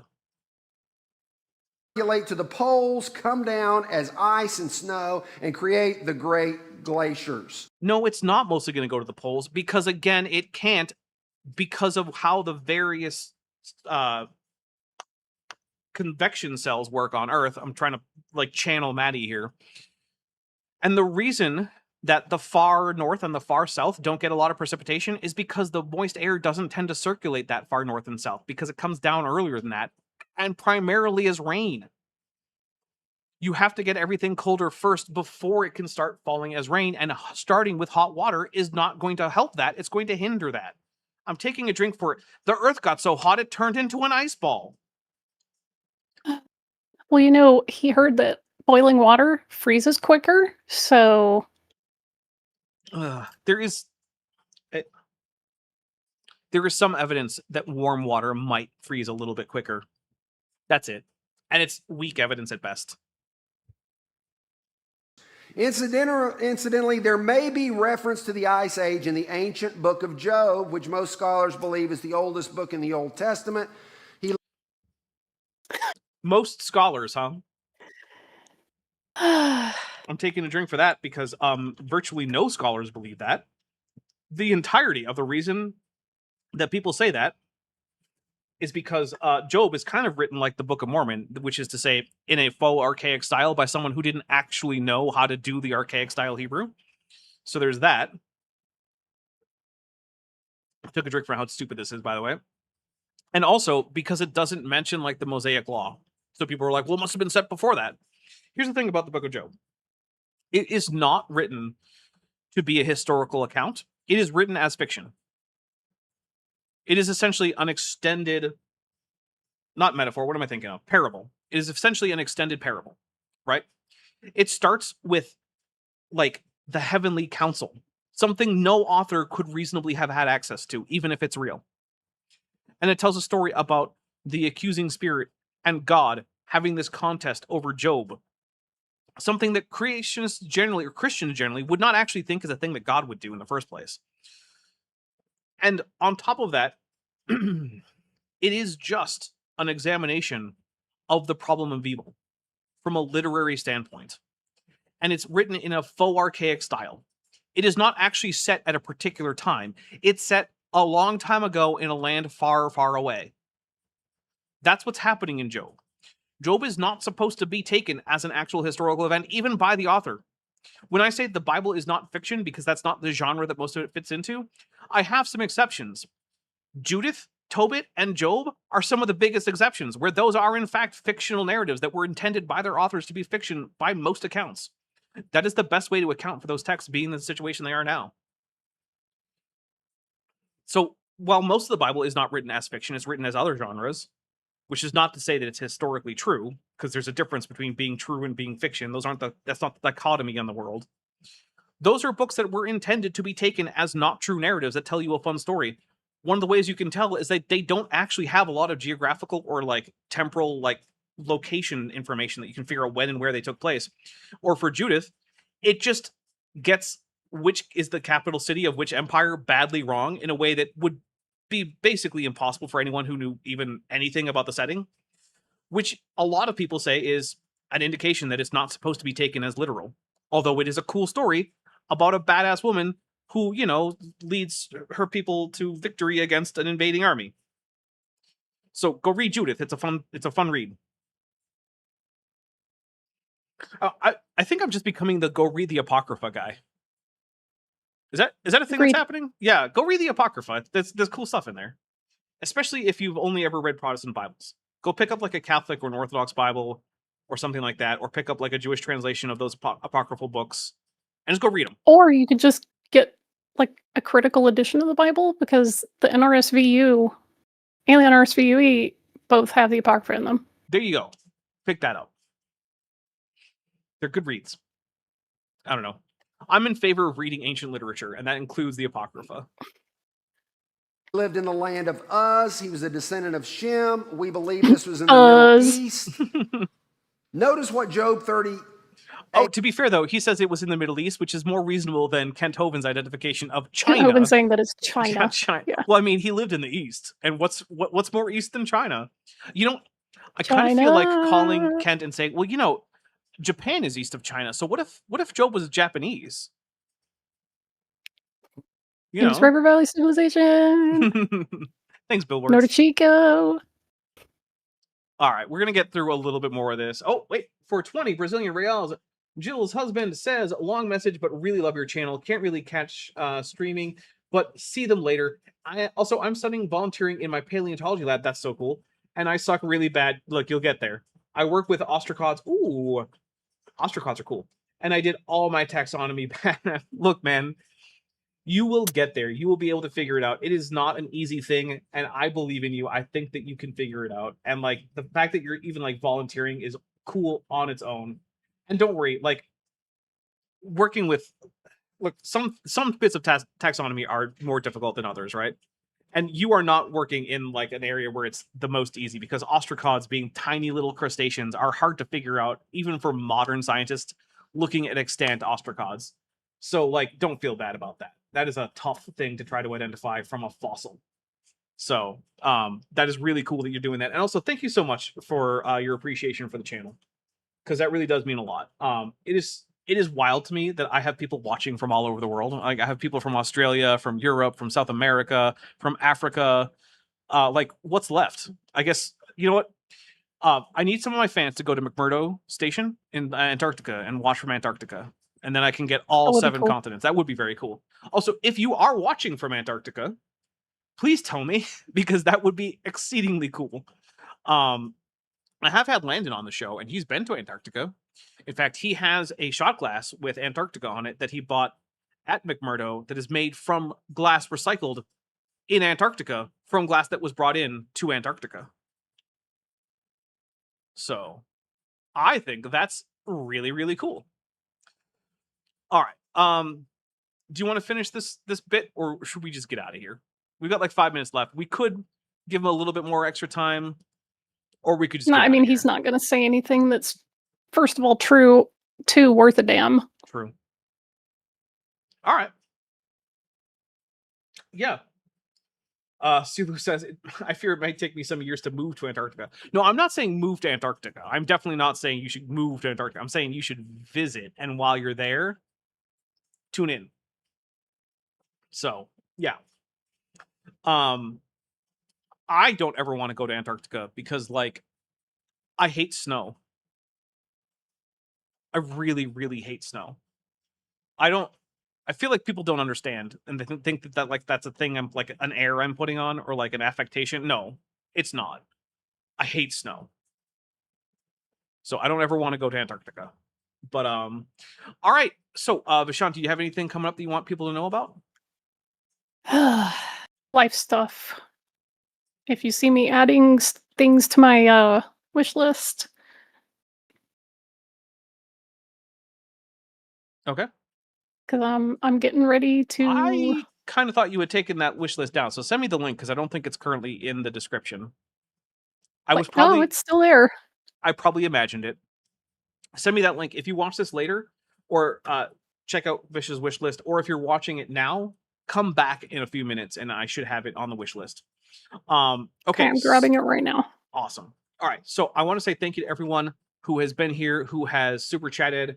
I want to say thank you to anyone who's ever gifted memberships, or who's a member now, or who's a patron, or who's ever sent me super stickers or super thanks in the past. You are the reason I can keep doing this. So what's coming up for me? So after this, directly after this, we're going to watch at least one episode of Star Trek Enterprise. I think we're going to watch 2, but we're going to see how I'm feeling, because I do have another stream after this at 5 p.m. Pacific, which is 8 p.m. Eastern. That is going to be with Vandy, Dr. Tapioca Weasel. We're going to be continuing to go over Roger telling us how everything you think you know about physics is wrong, and he's got the right answer to physics. And it's wild. It might make less sense than his rock anatomy stuff, where he's like, oh yeah, the pyramids were made out of minced up lung meat that was then solidified into rock, which is a thing he thinks, because I don't know why he thinks that in particular. He also seems to think that Petra was carved out of solid muscle tissue.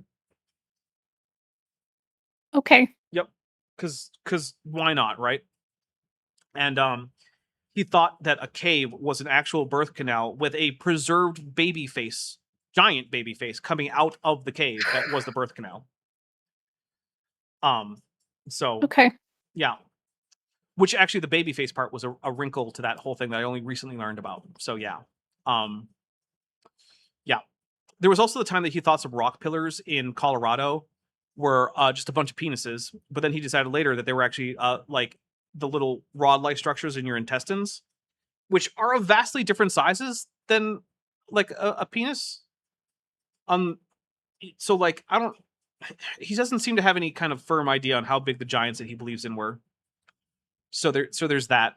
Anyway, yeah, that's going to be at 5 p.m. Pacific, 8 p.m. Eastern. Then on Tuesday, I'm going to be back for Jackson with Jackson. I have confirmed with Jackson. He is good for it. So we're going to be back for Jackson with Jackson on that's going to be 6 p.m. Pacific, 9 p.m. Eastern. Then on Thursday at noon Pacific, 3 p.m. Eastern, I'm going to be premiering my final Georgia Purdom video. Well, in that series, I'm sure I'm going to cover Georgia Purdom at some time in the future. But that one has a bit of a twist to it, so you should come and hang out with that, because it's going to be a very interesting, different video than any of my other videos. And I want to give it away, but if you have early access, you might already know about this. That is going to be, like I said, Thursday. Then on Friday, I'm going to be doing what is going to be the final session of the Wrath and Glory Trader's Hymn one-shot that I'm doing in 3 parts, because I don't know what a one-shot is, apparently. And so that'll be with Andrew, Maddie, Manya, Landon, Zeralon, and Metageeky. That's who's going to be there for that. That'll be at 5 p.m. Pacific, 8 p.m. Eastern, over on Top Hats Off, my second channel. Then on Saturday, I will have a new thing for us to watch here on this, and I don't know what it will be, but I am hoping that Vishanti will be there, and maybe even Kip will be there. Kip has been, keep you posted. Yeah, Kip has been very, very, very, very busy lately. So, yep. And hey, if neither of them can come, I don't know, maybe I'll rope in Manya. It'd be a really weird time of day for her, though, because I think that's like noon for me is like 9 p.m. the next day or something for her, because she's in Australia. So, like, yeah. I don't know. I would say normally that I would rope in Chesh, but I'm pretty sure she's still gone that day. So, you know. All right. that being said, I think we are good. I'm going to head over to my Discord, and we're going to watch at least one episode of Star Trek. And hey, I hope to see you all back here in a few hours for my stream about the nonsense physics of Roger from Mudfossil University, and I'm going to be torturing a professional physicist with it. Because in case you didn't know, Dr. Tapioca Weasel is a professional physicist, and I'm going to torture him by forcing him to watch Roger. It's going to be like that scene in A Clockwork Orange where they have the guy's eyes like pushed open, and so someone like occasionally drips eye drops in while he's forced to watch all the horrible images on the screen. So, all right. Have a wonderful rest of your weekend, everybody. Stay safe out there, and ice must be abolished. Hey, before you leave, I just want to take a second to thank my patrons and channel members, especially those pledging $20 or above. Ben Tovand, Tapioca Weasel, The Plastic Mouse, Mikhail Dominiak, Sphincter of Doom, Regios, Landon Knoll, Eleron Teller, Phil Rivera, David Hercules, Joshua Geese, Dan Sheedy, Pega Jace, Arrow Dodger, Gordon Love Science, Ember Athelian, Prixie Purple, Agricola Sequa, Me, Myself, and I, Ian Kiambi, Kenneth Swenson, Max Cherry, and John Ackerman. It's because of my channel members and patrons whom you're seeing on screen that this channel can stay afloat. Without you, it would all shut down. If you want to join the team, there's a link to join the channel below this video, and there's a link to join the Patreon in the description. On the Patreon, you can get a 15% discount for pledging annually, and either way, you get early access to virtually all of my scripted videos months before they come out for the general public. Thanks for watching.